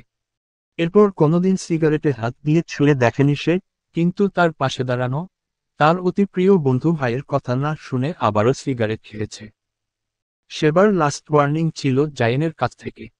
নিষেধাজ্ঞা জারি করেছিল যেন এ ধরনের কোনো কাজ করতে না দেখে। আর দেখলে আগেরবার 1 মাস বিছানায় পড়ে থাকতে হয়েছিল, পরেরবার 1 মাস নয়, সারা জীবনের জন্য পড়ে থাকতে হবে। মাহাদির মাথায় দুষ্টু বুদ্ধি চাপল। আজ বন্ধুর দায়িত্ব একদম ভালো করে পালন করবে সে ভেবে নিল। আর্শকে ফাঁসিয়ে দিতে বলে অটল, ভাইয়া এখনো সিগারেট খায়, কয়েক খা লাগিয়ে দেন। কথা শেষ করে কেটে পড়ল। এখন কয়েকটা খাকে রামছাগল। সারাদিন তার ওপর চড়াও হয়, উনার ওপর চড়াও হওয়ার লোক আছে সেটাও একটু বুঝুক। এবার একা খেলা সামলাক। আজ সে নিজেকে নিয়ে গর্ববোধ করছে। বন্ধুত্বের গুরু দায়িত্ব হলো প্রতি পদে বন্ধুকে বাস দেওয়া। আর আজ তা সে পালন করেছে, এবার চলে গেলেও কিছু হবে না। তাই আলগোছে কেটে পড়ল। জাইন আরশের দিকে তাকালো ভ্রু বাঁকিয়ে। সামান্য কপাল কুঞ্চন করতেই আরশ গম্ভীর গলায় বলল, ছেড়ে দিয়েছি। জাইন এবার অন্য হাতের হাতা গুটিয়ে বলল, সত্যি বল। বেশি না, দিনে 4টা, রাতে 4টা। সপ্তাহ খানিক বাদে বুধবার রাত নাসির মঞ্জিলের লাইব্রেরি রুমে গোপন বৈঠক বসেছে। আজকের গোপন বৈঠকে উপস্থিত আছেন নাজমিন বেগম।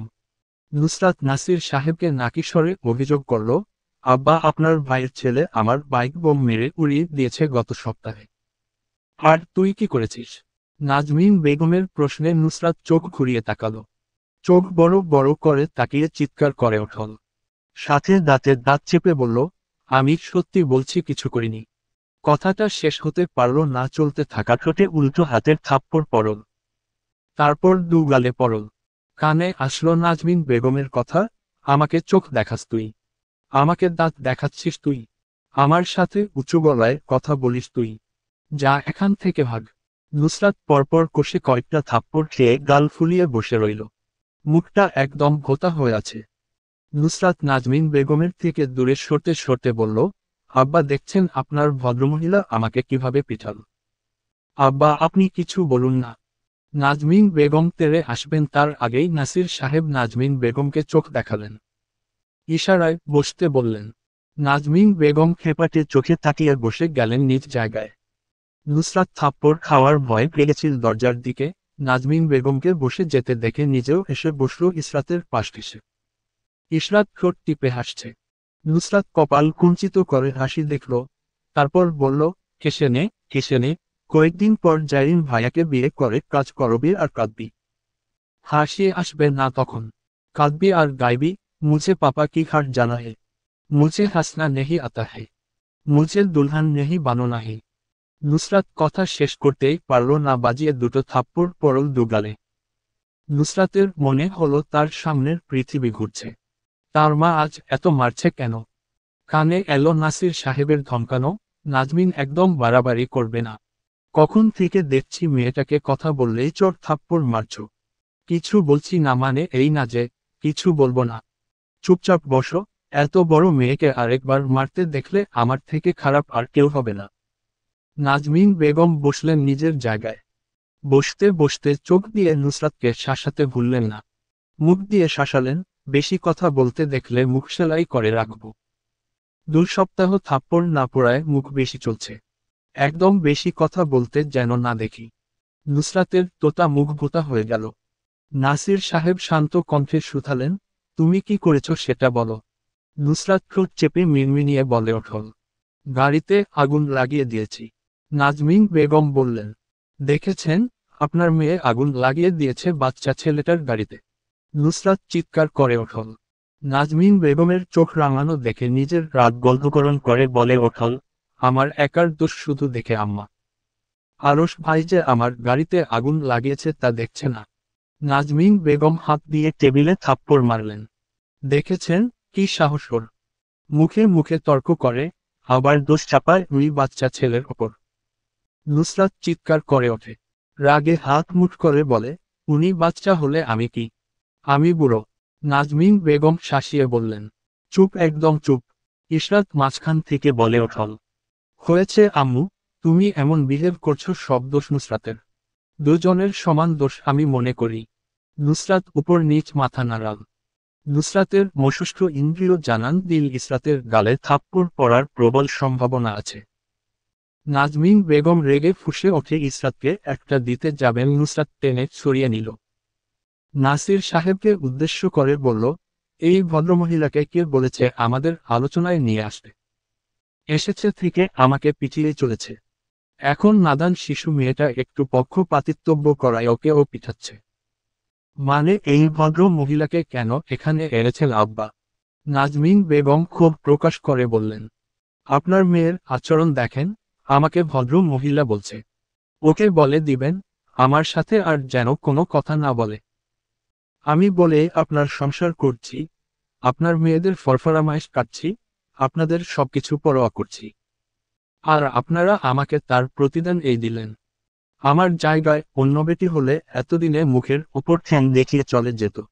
কথাটা শেষ করে ওনা কোণে চোখ মুছলেন নাজমিন বেগম। নুসরাত আর ইশরাত মায়ের দিকে তাকিয়ে সমস্বরে বলে ওঠল হয়ে গেল গোপন বৈঠক। কিছুক্ষণ পর গোপন বৈঠক চলছে এখনো। নাসির সাহেব গম্ভীর মুখে বসে আছেন। নুসরাত দু গালে হাত রেখে বসে আছে। নাসির সাহেব নুসরাতকে বললেন, হাত সরাও গাল থেকে। নুসরাত দুঃখী মুখে হাত সরাতেই দেখা গেল গালগুলো থাপ্পড়ের চোটে ঠুসে ফুলে আছে। ইশরাত আর নাসির সাহেব নুসরাতের গাল দেখে না চাইতেও হেসে দিলেন। ইশরাত বলে ওঠল, আব্বু নুসরাতকে কিউট কিউট লাগতাছে না? নাসির সাহেব মাথা নাড়ালেন, বললেন, তোমার মায়ের উচিত প্রতিদিন এরকম করে দেওয়া, তাহলে ওর মুখ দেখতে স্বাস্থ্যবান দেখাবে। ইশরাত আর নাসির সাহেব হাই ফাইভ করে হাসলেন। নুসরাত দুজনের দিকে খেপাটে নজর বুলিয়ে ওঠে চলে যেতে নিবে নাসির সাহেব পিছু ডাকলেন।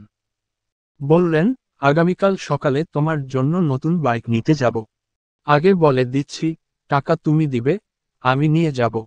নুসরাত কপাল কুঞ্চিত করল, মুখ বাঁকিয়ে বলল, তাহলে আমি একাই যেতে পারবো, আপনার যাওয়ার প্রয়োজন নেই। ইশরাত নাসির সাহেবকে বলল, আব্বু ছোট মানুষ কিছু দিয়ে দিয়েন। নাসির সাহেব নিজস্ব ভঙ্গিমায় বলে উঠলেন, আচ্ছা, ইশরাত সুপারিশ করেছে বলে 20 টাকা দিব তোমাকে, বাকি টাকা নিজের পকেট থেকে খরচ করবে তুমি। নুসরাত শক্ত কণ্ঠে সুথাল, আমাকে নিয়ে মজা নিচ্ছেন আপনারা দুজন? নাসির সাহেব আর ইশরাত মাথা উপর নিচ নাড়িয়ে রুম কাঁপিয়ে হাসল। তারপর ইশরাত আর নাসির সাহেব বললেন, জি হ্যাঁ, আপনাকে নিয়ে আমরা মজা নিচ্ছি। নাসির মঞ্জিলের পরিবেশ টানটান। আহান নুসরাত আর ইরহামের ভিডিও করছে। সামনে কিচেন কাউন্টারে বসে সেসব লক্ষ্য করছে ইশরাত আর মম। গত এক সপ্তাহ যাবৎ মম সৈয়দ বাড়িতে ছিল। হয়তো 3 মামা মিলে আটক করেছেন তাই আসতে পারছিল না। আজ রাস্তায় বের হয়ে পা টেনে টেনে হাঁটতে দেখে আহান আর ইরহাম মিলে আক্রমণ বলে মমর উপর ঝাঁপিয়ে পড়েছিল। অতপর টেনে নিয়ে এসেছে নাসির মঞ্জিলে। ইশরাত আর মমকে কিচেন কাউন্টারে বসিয়ে রেখেছে নুসরাত। রান্নার পর দুজনে টেস্ট করে জানাবে কিরকম হয়েছে তাদের রান্না। তাই দুজনেই পা দুলিয়ে দুলিয়ে দেখছে নুসরাত আর ইরহামের কাণ্ড। হাতের বর্ষর একটা পপকর্নের বোল। দুজনে টপাস টপাস করে মুখে ঢোকাচ্ছে আর দেখছে। নুসরাত আর ইরহামের কাণ্ডের থেকে ক্যামেরাম্যানের কাণ্ড দেখতে ইশরাতের বেশি মজা লাগছে। চোখে কালো চশমা লাগিয়েছে, হাতে মোবাইল, একবার এদিকে মোবাইল ঘোরাচ্ছে তো একবার সেদিকে। ইশরাতের কাছে আহানকে ব্যাঙের বাচ্চার মতো মনে হলো, যে জন্ম গ্রহণ করেই খুশিতে গদগদ করে লাফাচ্ছে। আজ নাজমিন বেগম বাড়িতে নেই, গিয়েছেন বোন নাজু বেগমের বাড়ি। তাই কিচেন দখল করেছে এসে এই 3 বান্দর। না হলে এদের কিচেনে ঢুকতে দেন না নাজমিন বেগম। যখনই ঢুকে কিছু না কিছুর বিনষ্ট করে বের হয়।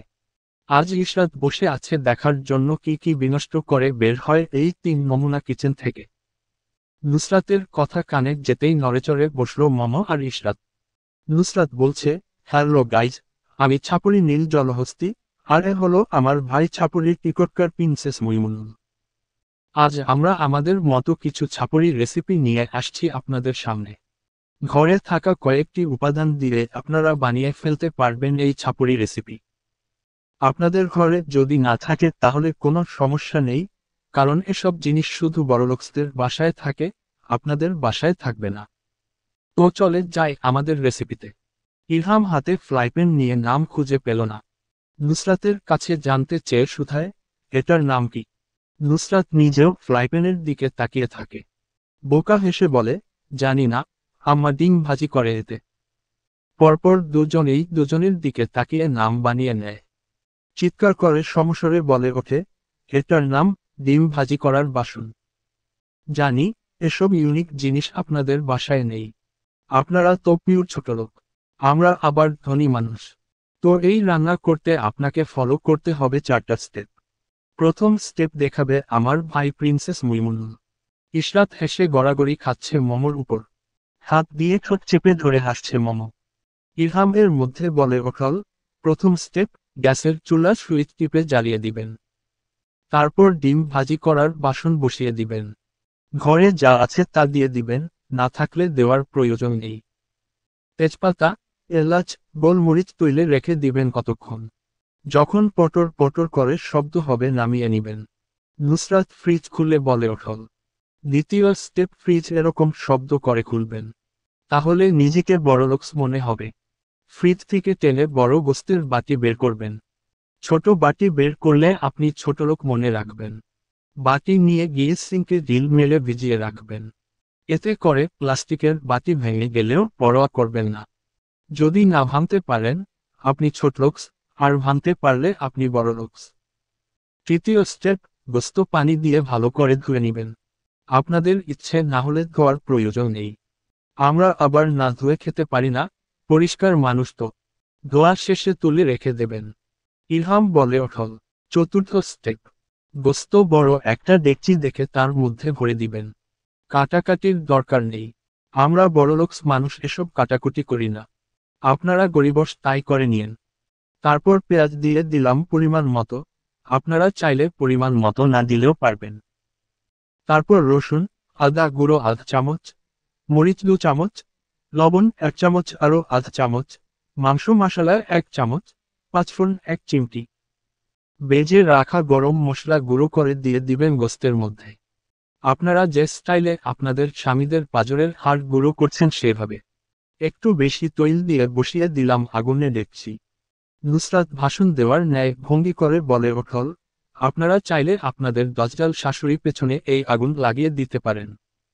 আমরা কিছু মনে করব না। এরকম আরও খারাপ বুদ্ধি নিতে আমাদের সাথে থাকুন, আমাদের ফলো করুন, লাইক করুন, কমেন্ট করুন। নুসরাতের কথা বলা শেষ হতেই ইশরাত চোখ দিয়ে পেছনে ইশারা করল। নুসরাত বুঝতে না পারে ভ্রু বাঁকাল। ইশরাত ঠোঁট চেপে শুধু পেছনে ইশারা করল। ইশরাতের ইশারা অনুযায়ী নুসরাত বাদিকে ঘুরতেই অগ্নিবর্ণ হয়ে দাঁড়িয়ে থাকা নাজমিন বেগমকে লক্ষ্য করল। জিভ কেটে ইরহামকে হাত দিয়ে ধাক্কা দিতে দিতে বলে ওঠল, ইরহামরে, আজরাইল দরজার সামনে দাঁড়ানো। মনে হয় আজ আমাদের জান কবজ করে তবে এই বাড়ি থেকে বের হবে আজরাইল। ভাগ। ইরহাম নিজেও এতক্ষণে নাজমিন বেগমকে দেখল। মিষ্টি কণ্ঠে ডেকে ওঠল, সুইটহার্ট। উপরে স্বাভাবিক থাকলেও দুজনেরই ভয় বুক কাঁপছে। আহান তখনও ভিডিও করতে ব্যস্ত। সে তার চশমা খানা নাকের ডগায় নামিয়ে ক্যামেরার লেন্স স্থির করেছে নাজমিন বেগমের লাল মুখের দিকে। এখান থেকে পালানোর কোনো চিন্তা নেই তার, খেলে 2-1টা খাবে চড় থাপ্পড় তাতে কি। ভিডিওটা একবার করে নিতে পারলে আপুকে আর ভাইয়াকে ভাইরাল করে দিতে তার ন্যানোসেকেন্ড লাগবে না। মনে মনে শয়তানি হাসি দিয়ে অত্যন্ত মনোযোগী হলো মোবাইলে ভিডিওতে। নুসরাত আর ইরহাম কিচেনের দরজা দিয়ে দৌড় দেওয়ার পূর্বে নাজমিন বেগম নিজের পায়ের জারা লব বিশিষ্ট জুতো খুলে হাতে নিলেন। কোনো কথা ছাড়াই সেটা দিয়ে ঝটপট হাতে নুসরাত আর ইরহামের পিঠে লাগালেন। শক্ত জুতোর বাড়ি পিঠে পড়তেই ব্যথায় দুজনেই চিৎকার করে ওঠল। অতঃপর এক লাফে হাতের ফাঁক দিয়ে পালালো। আহান তখনও ভিডিও করতে ব্যস্ত। এরপরের টার্গেট যে সে বলেই বসেছে। ভিডিও করতে করতে বলে ওঠল, মেজো মা স্মাইল। নাজমিন বেগমের রাগে চোখ তৎক্ষণাৎ ঘুরে গেল আহানের দিকে। রাগে হিসহিস করতে করতে এসে নুসরাত আর ইরহামের রাগ ছাড়লেন বেচারার ওপর। জুতোর বাড়ি পিঠে পড়তেই তীক্ষ্ণ ব্যথা হলো। আহানের ভিডিও তখনও বন্ধ হচ্ছে না। একদিকে নাজমিন বেগমের হাতে মার খাচ্ছে, সাথে চিৎকার করছে আম্মু, আব্বু, মেজো মা, আপি বলে অন্যদিকে ভিডিও করছে। আহানের মতে যেকোনো মুহূর্তে চলুক, ভিডিও করা বন্ধ করা যাবে না। It's really important. নাজমিন বেগমের হাতে ধুলুনি খেয়ে আহান অনেক কষ্টে পালালো। এত ব্যথা পেয়েছে চোখে পানি কিন্তু ঠোঁটে হাসি লেগে আছে। যেতে যেতে নাজমিন বেগমকে ফ্লাইং কিস ছুড়ে দিয়ে বলে ওঠল, লাভ ইউ মেজমা। I love you so much, more than my mom. Nazmin Begum কিতকাল সেদিকে তাকিয়ে মম আর ইসরাতের দিকে চোখ ঘোরালেন। ইশরাত দু হাত উপরে তুলে স্যারেন্ডার করার ভঙ্গি করে বলে ওঠল, যা যা অগোছালো করেছে সব আমি পরিষ্কার করব। মেঝে থেকে শুরু করে সব। আজকের রান্না আমি করে দিব। তবুও তোমার এই রোবটিক জুতো দিয়ে আমাকে পিটিও না, প্লিজ। মোমোর পানে চাইতেন, মিনমিন করে আওড়াল। বাসনকোসন মুছে একদ্দ ঝকঝকে করে রাখব। নাজমিন বেগম কিছুক্ষণ চেয়ে থেকে বোরকা সামলে চলে গেলেন। ইশরাত পেছনে থেকে সুথাল, তুমি তো আন্টির বাসায় গিয়েছিলে, তাহলে ফিরে আসলে কেন? গাড়ি নষ্ট হয়ে গেছে বাসার মোড়ে গিয়ে। আজ গাড়ি নষ্ট না হলে বাসায় ও আসতাম না। আর তোমাদের ভাইবোনের কীর্তিকলাপ ও দেখতাম না। অসভ্যের দল। বাড়ি একা পেতে আমার কিচেনে এসে হামলা করেছে। নাজমিন বেগমের হাতে পিটুনি খেয়ে পরিবেশ ঠান্ডা হতেই সোফায় এসে ধূপ করে বসল নুসরাত।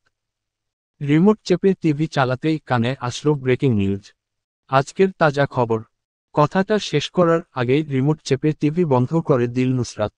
মিনমিন করে গালি দিল, সাওয়ার তাজা খবর আমি শুনতে চাই না। আমার নিজের অবস্থা রোগা মানুষের মতো, তাহলে তাজা কথা শুনে আমার লাভ কি? আমি শুনব রোগা খবর। বিড়বিড় করে উঠে দাঁড়াতেই ইরহাম দৌড়ে এসে ড্রয়িং রুমে প্রবেশ করল।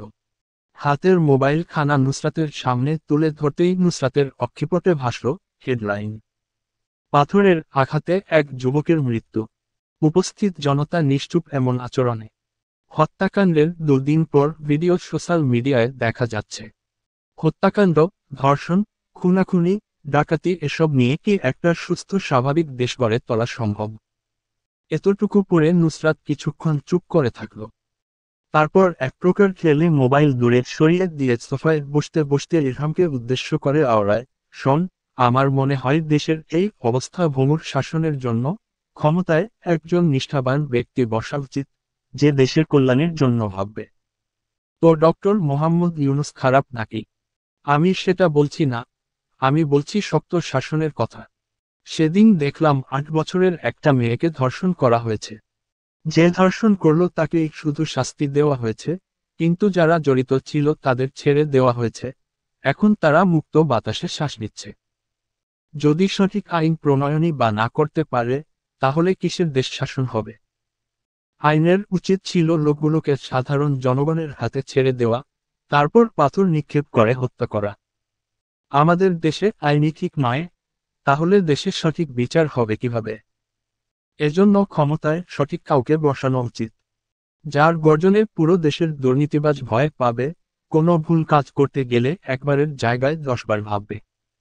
নুসরাতের কথায় সহমত পোষণ করে মাথা দোলাল ইরহাম। জিজ্ঞেস করল, তোর মতামতে এখন কাকে ক্ষমতায় বসানো উচিত? নুসরাত ইরহামের ভাবসাব নেওয়া দেখে বলে ওঠল, তুই মনে করিস না তোকে ক্ষমতায় বসাবো বলে আমি ভাবছি? দেখা যাবে জনগণ তোকে ধরে পিটছে আর আমাকে তুই ফোন দিয়ে বলছিস তোকে বাঁচাতে যেতে। ওসব আমার দ্বারা সম্ভব না। তোকে বসানোর চিন্তা নেই আমার। ক্ষমতায় বসে তুই আমাকে লাথি মারবি না তার কি গ্যারান্টি? নুসরাত ইরহামের মুখের উপর তর্জনী আঙুল তুলে ক্রস কাটতে কাটতে বলে ওঠে, তুই ক্ষমতা পাচ্ছিস না, ক্রস করে দিলাম তোকে। ইরহাম মুখ পাংশুটে বানিয়ে সুথাল, তাহলে কাকে বসাবি ক্ষমতায়? নুসরাত ঠোঁট টিপে হেসে বলে ওঠল, আরশ ভাইকে বসাবো ক্ষমতায়। তোর বেনিফিট কি এখানে? আমি বসলে তুইও আমার সাথে ক্ষমতা পাবি, এটা নিশ্চিত থাক। কিন্তু ভাই জীবনেও তোকে এসবের ধারের কাছে যেতে দিবে না। ইরহামের ঝটপট করা প্রশ্নে নুসরাত ও ঝটপট উত্তর দিল। কথা মনে হয় ঠোঁটের ডগায় ছিল তাই। শোন আমার প্রিয়ারি সিলবেহনা, ইসরাতকে প্রথমে আমি ক্ষমতায় বসাতে চাইছিলাম, কিন্তু বেচারি এত সুন্দর, পুরুষ মানুষ ভোট কেন্দ্রে ভোট দিতে এসে এমন সুন্দরী নেত্রী দেখে ভোট দেওয়ার বদলে ফিট খেয়ে পড়ে থাকবে, তাই ও ক্যান্সেল। তোকে ও বসাবো না। তুই কোনো ধুলুনি খেলে আমাকেই তোকে উদ্ধার করতে যেতে হবে, আর সেখানে আমি মার খাবো না তার গ্যারান্টি কি? তাই তুইও ক্যান্সেল। জাইন ভাইয়া সবার আগে ক্যান্সেল। ডাক্তার মানুষ জনগণের প্রতি বেশি দরদি হবেন, কঠিন সিদ্ধান্ত নিতে পারবেন না। তাই জামাই বউ দুজনই ক্যান্সেল। আটকে থাকে। ইরহাম মিনমিন করে বলে, তুই? আমি বসতাম, কিন্তু আমার এত কাজ কি বলবো? আমার বাপের সৈয়দ চয়েসের ব্র্যান্ড প্রমোশন করতে হবে। এরপর সৈয়দ চয়েসের মেকআপ আজকাল সেল ডাউন হচ্ছে তাই বাজারে মার্কেট আপ করতে হবে। হাতের ব্রেসলেটগুলোর এখনো প্রমোশন করা বাকি, তাই আমি ক্ষমতায় বসতে পারছি না। নিজাম শিকাদার, হেলাল আহমদ, সুফি খাতুন, এদেরও তো টাইট দিতে হবে, তাই না?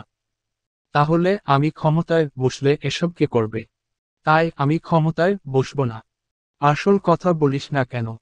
মানুষ বেশি কথা বললে তুই তাদের মাথা ফাটিয়ে দিবি, সেটা বল। তা না করে যুক্তিবিদ্যার আজব লজিক দিচ্ছিস কেন? নুসরাত চোখ টিপে বলল, ধর। নুসরাত কথা শেষ করার পূর্বেই ইরহাম তাকে জড়িয়ে ধরল। নুসরাত রাগী মুখে চিৎকার করে বলে ওঠল, তোকে বলেছি ধরতে, তোকে আমি বলিনি আমাকে জড়িয়ে ধরতে, ছাগলের বাচ্চা। নুসরাতের চিৎকারে ইরহাম তাকে ছেড়ে দিয়ে নিষ্পাপ মুখে বলে ওঠে, তুই তো বললি ধর, তাই আমি জড়িয়ে ধরলাম। নুসরাতের মুখ দেখার মতো রাগী হল। চোখ সরু সরু করে, কপালে ভাঁজ ফেলল। বিরক্তের সহিত নাক ফুলিয়ে তাকাল। ইরহাম বুড়ো আর তর্জনী আঙুল দিয়ে নুসরাতের চোখগুলোর উপর আর নিচের চামড়া ধরে বড় করে দিতে দিতে বলল, আমার আব্বুর মতো চোখ দেখাবি না।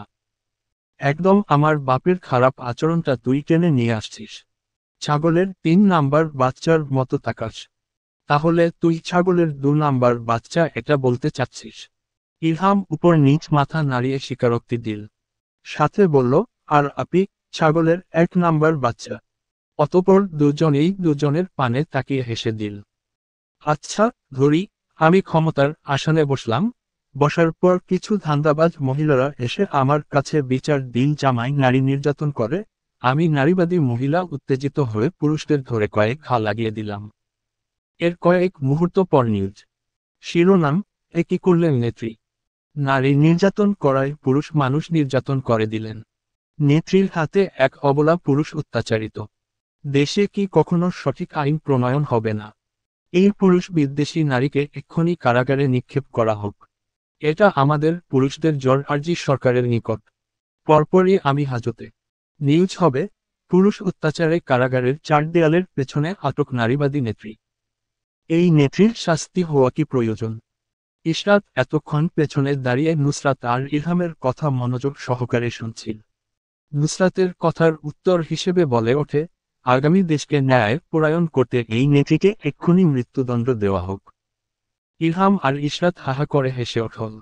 নুসরাত নিজেও ঠোঁট চেপে হাসল। অতঃপর ওঠে দাঁড়িয়ে বলে ওঠল, আমি আসছি। ইশরাত সুথাল, কোথাও যাওয়া হচ্ছে শুনি? নুসরাত বলে ওঠল, ক্ষমতায় বসানোর জন্য নেতাকে খবর দিতে। নুসরাত হেলে দুলে বের হয়ে গেল বাড়ি থেকে, সোজা হেঁটে গিয়ে সৈয়দ বাড়ির সামনে দাঁড়াল। ফটকে ঝুলানো সিসি ক্যামেরার দিকে গোল গোল চোখে কিছুক্ষণ চেয়ে থেকে হাত কাট করে চোখের কাছে রেখে হাসল। ওড়না মাথায় টেনে চোখের সাদা ফ্রেমের চশমা ঠেলে ঠিক করল। ইন্টারকম বাটন চেপে কানে ধরল। সামান্যক্ষণ অতিবাহিত হতেই শক্ত কণ্ঠ কানে আসলো, সৈয়দ আরশ হেলাল স্পিকিং। নুসরাত থতমত খেয়ে গেল। গোল গোল চোখে সিসি ক্যামেরার দিকে চোখ রেখে বলে ওঠল, সৈয়দা নুসরাত নাসির। তোর নাম আমি জানি, পুরো বলে আমাকে মনে করিয়ে দিতে হবে না। বল কি বলবি? নুসরাত কপালে সামান্য ভাঁজ ফেলে বলে ওঠল, সামান্য কথা আছে আপনার সাথে। সামান্য কেন? বেশি নয় কেন? আচ্ছা, বেশি কথা আছে, আসুন। আরশ হেয়ালি করে বলে ওঠল, কোথায় আসব? নুসরাতের মুখ তৎক্ষণাৎ লাল হয়ে গেল। চিবিয়ে চিবিয়ে বলে ওঠল, আমার কোলে আসুন। আরশ ঠাট্টা করে প্রত্যুত্তরে বলল, আমি ছোট মানুষের কোলে উঠি না। নুসরাত দাঁতে দাঁত চাপল। মুহূর্তের মধ্যে শ্যামলা মুখ ঘেমে গিয়ে কালো হয়ে গেল। হাতের তালু দিয়ে মুখ মুছে নিতেই আরশ নিজস্ব কাঠখোট্টা গলায় বলে ওঠল, ভেতরে আয়। কথাটা শেষ হতেই দরজা খুলে গেল গট করে।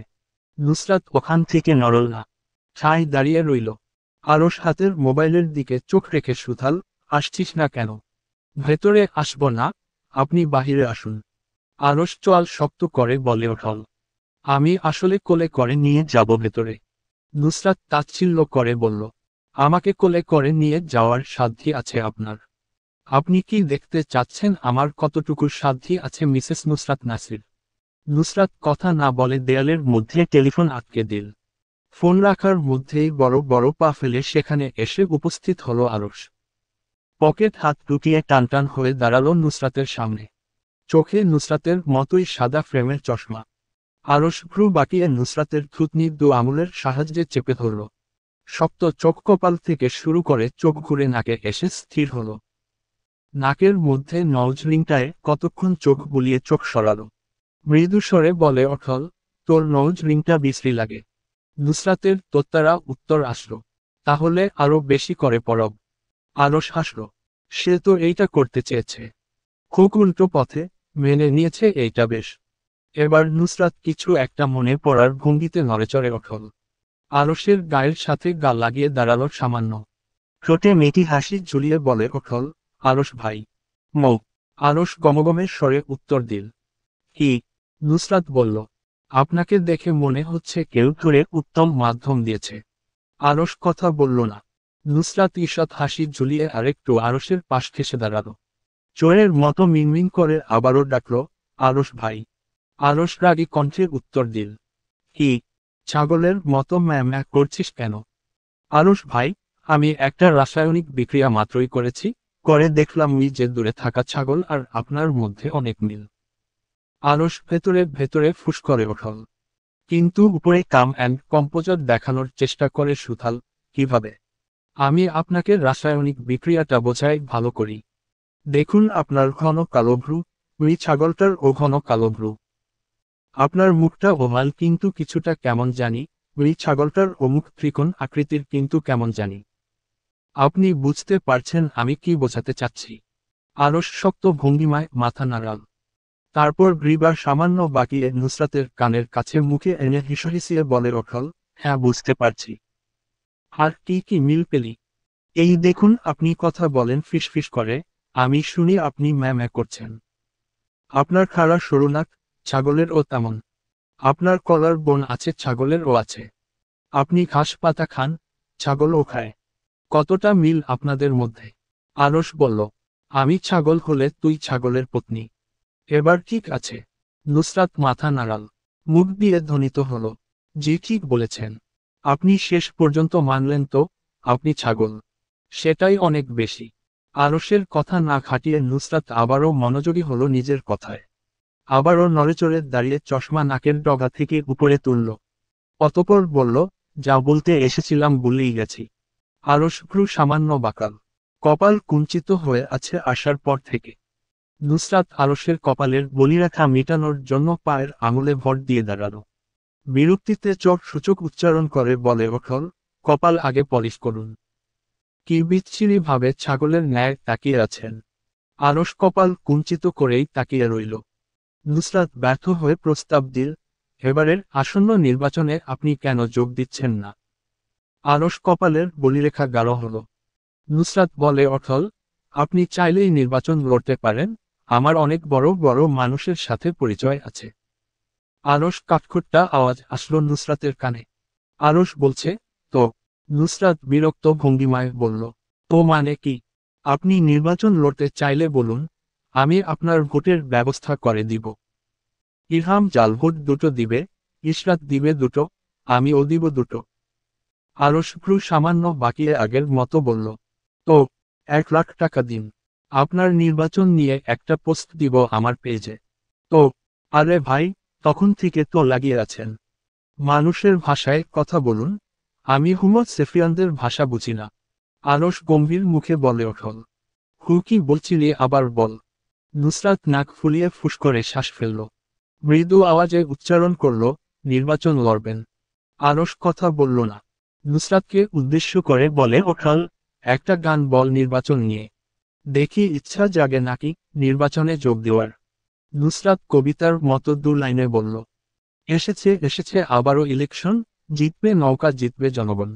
জয় বাংলা, জিতবের আমার নওগাঁ। 100 কোটি মানুষের একটাই যে স্লোগান, জিতবে আরশ ভাই, নেই কোনো টেনশন। জয় বাংলা, জিতবে আমার নওগাঁ। আরশ না চাইতেও হাসি আয়ত্ত করল ঠোঁটে। তাই হাসি ঢাকতে এক হাতে কপাল চেপে ধরে চিৎকার ঘষল।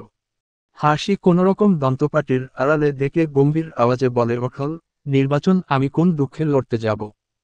নুসরাত ঝটপট উত্তর দিল, আরশ ভাই শুধু ভাবুন। কি ভাবব? নুসরাত নাক ফুলিয়ে অজগর সাপের মতো ফুলে ওঠে তাকালো।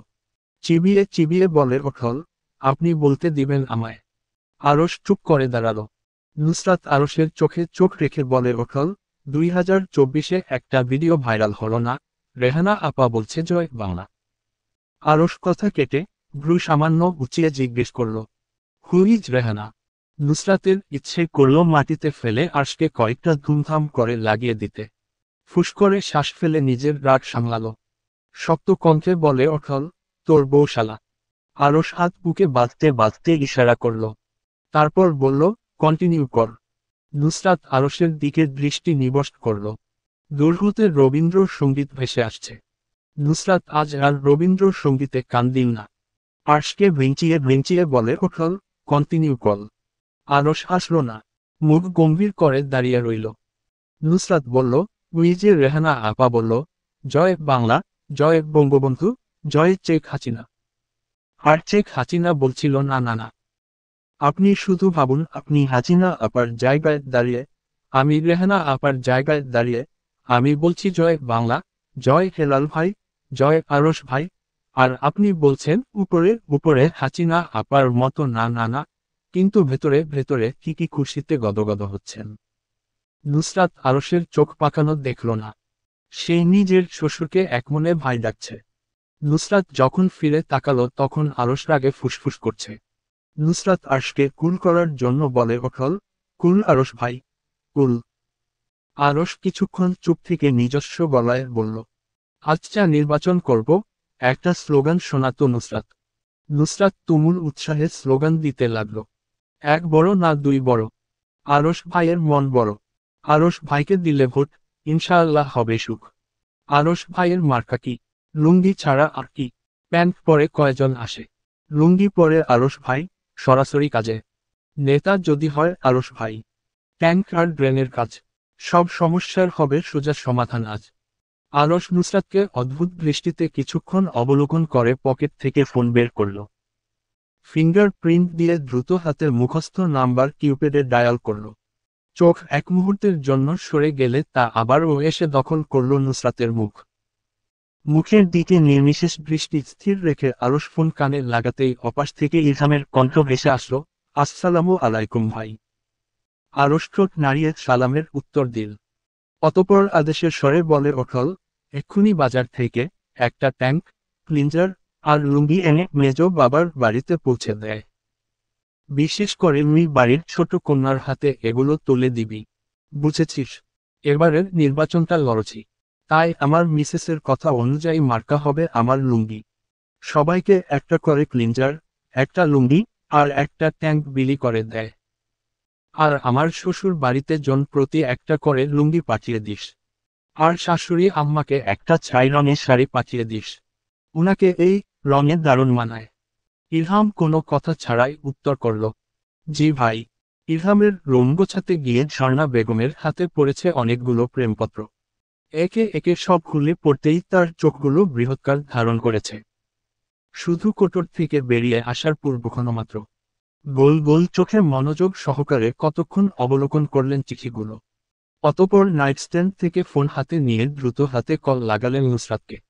প্রথমবার কল দেওয়ার পর নুসরাত কল পিক করল না। ঝর্ণা বেগম এতে মোটেও বিরক্ত হলেন না।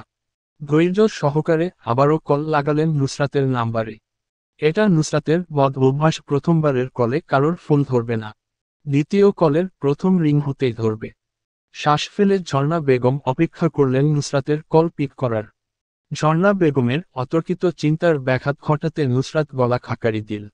অতঃপর উচ্ছ্বাস মিশ্রিত মেয়েলি গলার স্বর ভেসে আসলো কানে, হ্যালো বৌমা।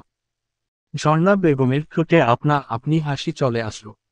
পরমুহূর্তেই মুখ শক্ত করে নিয়ে নুসরাতকে কাঠোকাঠ গলায় জিজ্ঞেস করলেন, ইলহামের বাচ্চা তোদের বাড়িতে? নুসরাত এক ভ্রু উঁচিয়ে নির্বিঘ্নে উত্তর দিল, হ্যাঁ। ঝর্ণা বেগম হেয়ালি না করে সোজাসাপটা জানতে চাইলেন, এই নিয়ে সোহেবের বাচ্চা কয়েকটা মেয়ের সাথে প্রেম করেছে। নুসরাত সামান্য অবাক হল। অতঃপর ইলহামকে বাস দিতে পারবে ভেবে তির্যক হাসল। হাতের আঙুলে গুনে নিল কতগুলো মেয়ের সাথে এই নিয়ে ইলহাম প্রেম করেছে।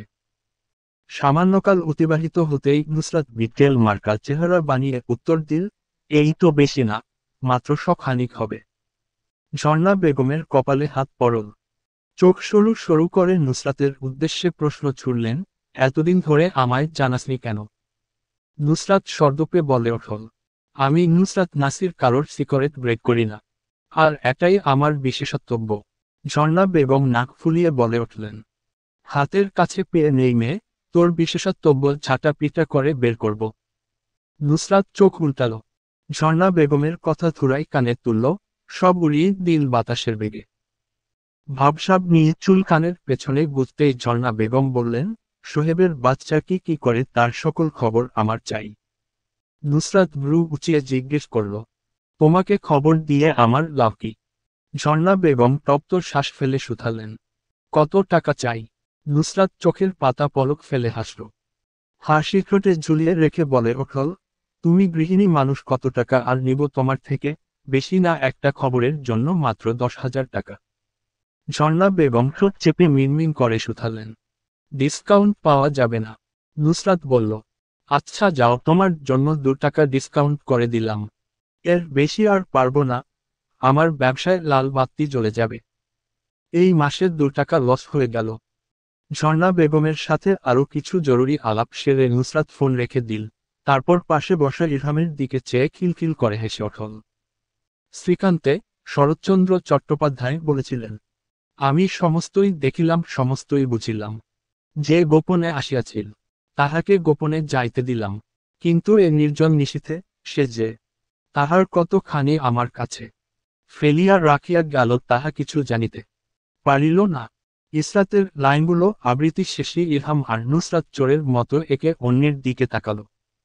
ইসরাত দুজনের এমন বিহেভিয়ারের মানে খুঁজে পেল না।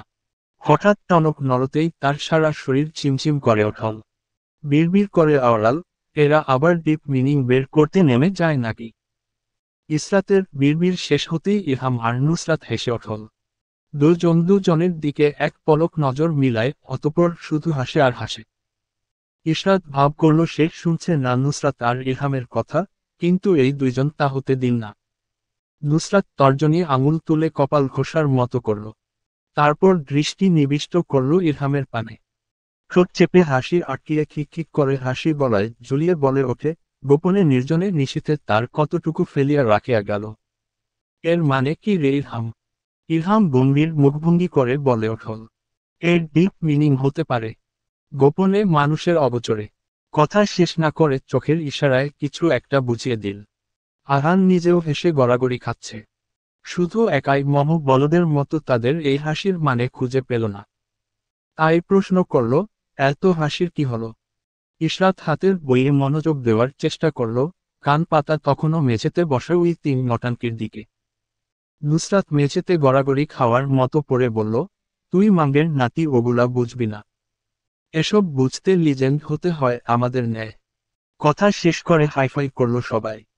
ইশরাত ঠোঁট চেপে বইয়ের আড়ালে মুখ থেকে মিটিমিটি হাসছে। মম ইশরাতের দিকে তাকিয়ে বলল, আপুর লাইনগুলো আবার বলো। ইশরাত নিজের হাসি আটকিয়ে আবারও না বোঝার মতো করে পড়ে শোনাল মমকে। মম ঠোঁটের ডগায় শব্দগুলো প্রতিনিয়ত জপল তসবি জপার ন্যায়। তাহার কতখানি আমার নিকট। এখানেই এসে পঞ্চবারের মতো থমকাল মম। গোল গোল চোখের বাদামি নয়নের দৃষ্টি প্রথমেই গিয়ে পড়ল আহানের দিকে। আহান হাসতে হাসতে রুটোপুটি খাচ্ছে। এরপরে পড়ল নুসরাতের দিকে। নুসরাত নির্বিকার চিত্তে আহানের পাশে শুয়ে হাসছে। মম নুসরাতের চোখে লজ্জার লেশমাত্র দেখতে পেল না। এরপর তার দৃষ্টি ঘুরে গেল ইরহামের দিকে। ইরহাম ও নির্লিপ্ততা, ঠোঁটে মিচকে হাসি। ইসরাতের দিকে চোখ পড়তেই দেখল সে আরাম করে শুয়ে বই পড়ছে। ঠোঁট না হাসলেও চোখগুলো হাসছে। বাদামি চোখগুলোতে সরাসরি সূর্যের আলো পোড়ায় জল করছে। মম মৃদু স্বরে নুসরাতের উদ্দেশ্যে বলে ওঠল, তোর লজ্জা লাগছে না এর সামনে বসে এরকম নির্লজ্জের মতো কথার মিনিং বের করতে? নুসরাত ঠোঁট উল্টালো। কপালে তথাকথিতভাবে ভাঁজ ফেলে বলে ওঠল, হোয়াট দ্য ফাক? আমার কেন লজ্জা লাগবে? আমি কি কোনো গুনাহের কাজ করেছি যে আমার লজ্জা লাগবে? মম মাথায় হাত দিল। হিরো মিলিয়ে বলল, একটু শরম কর, ও তোর থেকে 4 বছরের ছোট। নুসরাত বলল, তো কি হয়েছে, ও আমার বান্ধবী। ও তোর থেকে ভালো আমাদের কথা বুঝে। সৌদির ভাই। নাজমিন বেগমকে কিচেন থেকে বের হতে দেখে নুসরাত কথার সুর পাল্টে ফেলল। আহান ফিসফিস করে নুসরাতের কথাটা পৌঁছে দিল মমর কানে। আপু বলতে চাইছে সুধীর ভাই। মম দুপ করে একটা কিল বসাল আহানের পিঠে। আহান পিঠ চেপে ধরে চিৎকার করে ওঠল। রাগী চোখে কতক্ষণ মমর দিকে চেয়ে বলে ওঠল, আজ বড় বলে ছেড়ে দিলাম, পরেরবার এমন ভুল করার চিন্তাভাবনা করলে একদম সজীবের বাপের সাথে বিয়ে দিয়ে দিব। মম হিসহিসিয়ে বলে ওঠল, মন্টুর বউয়ের সাথে তোকে বিয়ে দিব। আহান চোখ উল্টালো ব্যঙ্গাত্মক ভঙ্গিতে। মুখ দিয়ে বের হয়ে আসলো ব্যঙ্গমূলক শব্দ। নুসরাত আরাম করে শুয়ে ঝগড়া দেখছে। উৎসাহ দিল আহানকে, আহান লেগে পড়, চুল ধরে ধুমসে কয়েকটা দিয়ে দেয় এই মহিলাকে, না পারলে আমি তোকে সাহায্য করব, বল শুধু। আহান অফ শোল্ডার টি শার্টের গলা চাকাল। ভাবসাব নিয়ে বলল, শক্তিশালী প্রতিদ্বন্দ্বী আমি, আমার সাথে লাগতে আসবে না, ছাই করে দিব। অতঃপর নুসরাত, ইলহাম, আহান একসাথে গলা মিলিয়ে বলে ওঠল, একদম চুমন্থর চুকালো কুত্তার গু করে দিব। ধুলিসাৎ করে দিব তোকে। এই তিনজনের কথা শুনে মমর চোখ ছলছল করে ওঠল।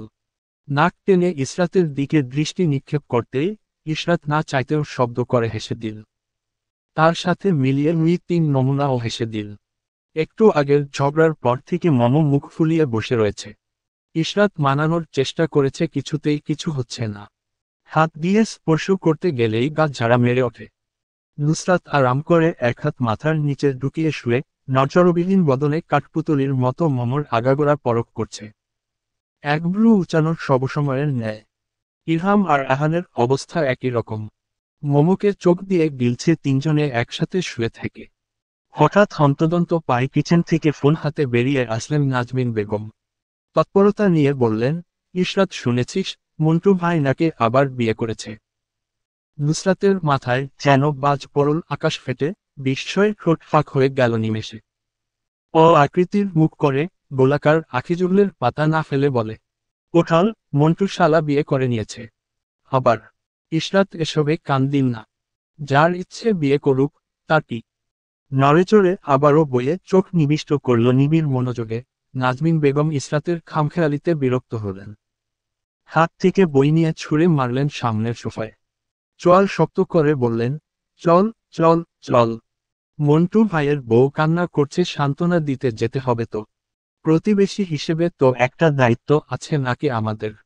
দ্বিতীয় বিয়ে করেছে, তো কি হয়েছে। আব্বু করে নাই বিয়ে, আর এরকম অদ্ভুতভাবে খামছ কেন। এত তৎপর হওয়ার মানেই বাকি। এমন ভাব করছো আম্মু, যেন আব্বু দ্বিতীয় বিয়ে করে তোমার জন্য সতীন নিয়ে আসছেন। ইশরাত কথা বলে না, কিন্তু যখন বলল তখন নাজমিন বেগমের মাথায় বাজ ফেলে দেওয়ার মতো একটা সম্পূর্ণ বাক্য বলল। নাজমিন বেগমের খেপাটে চাহনি দেখার মতো হলো। ইশরাত মায়ের শক্ত মুখ দেখে শান্তভাবে তবুও বসে রইল নিজ স্থানে। নাজমিন বেগম খিটখিটে স্বরে বললেন, তোর বাপ ওই সাহস করবে না। আর করলে, প্রথমে তোর বাপকে পিস পিস করে কাটব। কেটে কুকুরকে খাওয়াবো, তারপর তার দ্বিতীয় বউকে কাটব। দুটোকেই দুনিয়ায় জাহান্নাম দেখিয়ে দিব। নুসরাত হাতের হাতা গুটিয়ে উঠে দাঁড়িয়েছিল।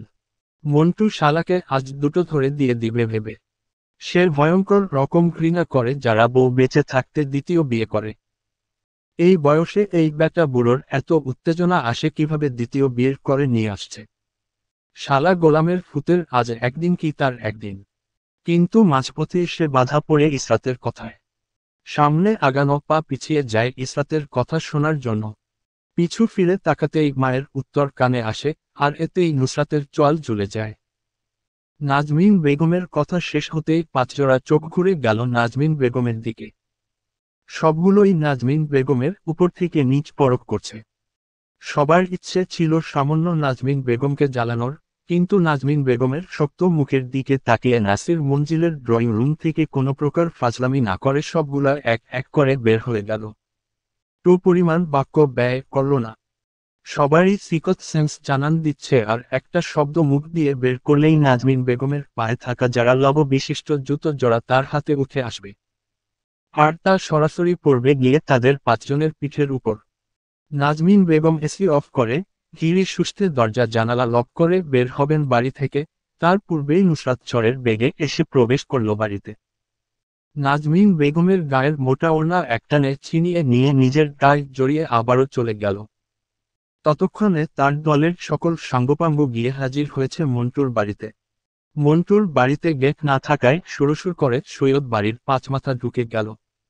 মন্টুর বউ সাজনা কাঁদছেন দেয়ালের সামনে বসে। টাইলসের মেঝেতে চাপড় মেরে মেরে করুণ থেকে করুণ স্বরে কাঁদছেন। নুসরাত সরু চোখ ঘোরাল চারিদিকে। পরনের সাদা শার্ট ইন করে ঢোকানো প্যান্টের ভেতর। ইশরাত নির্বিকার চিত্তে দাঁড়িয়ে থাকার চেষ্টা করলেও সাজনার কান্নায় মনটা ব্যথিত হল। শান্ত মুখখানা রাগে লাল হতে লাগল সময়ের ভেতর। নুসরাতের কাছ ঘেঁষে দাঁড়িয়ে ফিসফিস করে বলে ওঠল, নুসরাত ওই মন্টু ব্যাটার কোনো ব্যবস্থা করা যায় না। নুসরাত সামান্য মাথা কাত করল ইসরাতের দিকে। বলল, আগেরবার যা করেছি তাই করব। শালা মন্টুর হাড্ডি ভেঙে গাছের সাথে ঝুলিয়ে রাখব। ইশরাত হাসল সামান্য। এর আগেও এই কাজ তারা সম্পাদন করেছে, তাই সবার কাছে অতটা অবকাতর মনে হল না। সবাই সবার পানে চেয়ে একসাথে ঠোঁট নাড়াল। মিশন আজ রাতে মন্টু শালাকে শিক্ষা দিয়ে একদম উত্তেজনার রফাদফা করে দেওয়া। নুসরাতের পাশে দাঁড়ানো মম হাকরে সাজনার দিকে তাকিয়ে আছে। নুসরাত ভেতরে ভেতরে হেসে নিয়ে ফিসফিস করে বলল, তোকে বলেছিলাম মম, মন্টু শালাকে বিয়ে করে নে, কিন্তু তুই আমার একটা কোথাও শুনলি না। আজ যদি আমার কথা শুনতি তাহলে মন্টুর শালার সব ফল গাছ আমার হতো, আর তুই মন্টুর ঘরে রাজ করতি রাজ। মম যারপরনায় বিরক্ত হল। নুসরাতের দিকে হতাশা মিশ্রিত চাহনি বুলিয়ে নিয়ে দীর্ঘশ্বাস ফেলল। এর জন্য ঠিকমতো সে দুঃখ প্রকাশ করতে পারছে না বেচারি সাজনা বেগমের জন্য। তাই দুঃখে ভারাক্রান্ত মন নিয়ে ইসরাতকে বগলদাবা করে অন্যদিকে চলে গেল। আহান আর ইরহামকে শহীদ ডেকে পাঠিয়েছেন, তাই তারা অনেক আগেই চলে গিয়েছে। নুসরাত একা ওখানে দাঁড়িয়ে থেকে চোরের মতো আশপাশ দেখল। কোন ফল গাছে কোন ফল আছে, আর কোন পজিশনে গেলে সেই ফল সে আরাম করে চুরি করতে পারবে। চোরের মতো মুখভঙ্গি বানিয়ে দুহাত ফর্মাল প্যান্টের পকেট ঢুকিয়ে হিসেব কষতে লাগলো কিভাবে কি করবে। হেলাল সাহেবের সাথে আরশ আর জাইন দাঁড়িয়ে। নিজাম শিকদার গিয়ে সৈয়দ বাড়ির সবাইকে নিয়ে আসছেন। বাড়ির কর্তিরা ভেতরে। সাজনাকে সান্ত্বনা দিতে আসলেও এখন তারা দলবদ্ধ হয়ে নিজেদের ভেতর গল্প করতে ব্যস্ত হয়ে পড়ছেন। হেলাল সাহেবের বিপরীত দিকে নুসরাত দাঁড়িয়ে ছিল। আকস্মিক নুসরাতকে দাঁড়িয়ে আশপাশে দেখতে দেখে মেয়েটা নজর কাড়ল উনার। মেয়েলি শান্ত শিষ্ট মুখখানা দেখলেন খুঁটিয়ে খুঁটিয়ে। নিজের মনের বিরুদ্ধে গিয়ে বলতে বাধ্য হলেন, নাসিরের মেয়ে দুটোর গঠন দেখতে মাশাআল্লাহ। হেলাল সাহেবের এমন প্রখর দৃষ্টি নুসরাত সেকেন্ডের ভেতর বুঝে গেল নিজের ওপর। সময় ব্যয় না করে, কোনোদিকে চোখ না ফেলে, সোজাসুজি হেলাল সাহেবের দিকে সরু সরু চোখে তাকালো। হেলাল সাহেব চট করে নিজে চোখ সরিয়ে নিলেন। বিড়বিড় করে আওড়ালেন, তাকায় কিভাবে? আরশ শটান হয়ে দাঁড়িয়েছিল। হেলাল সাহেবের চোখ অনুসরণ করে তাকাতেই নুসরাত দৃষ্টিসীমায় পড়ল।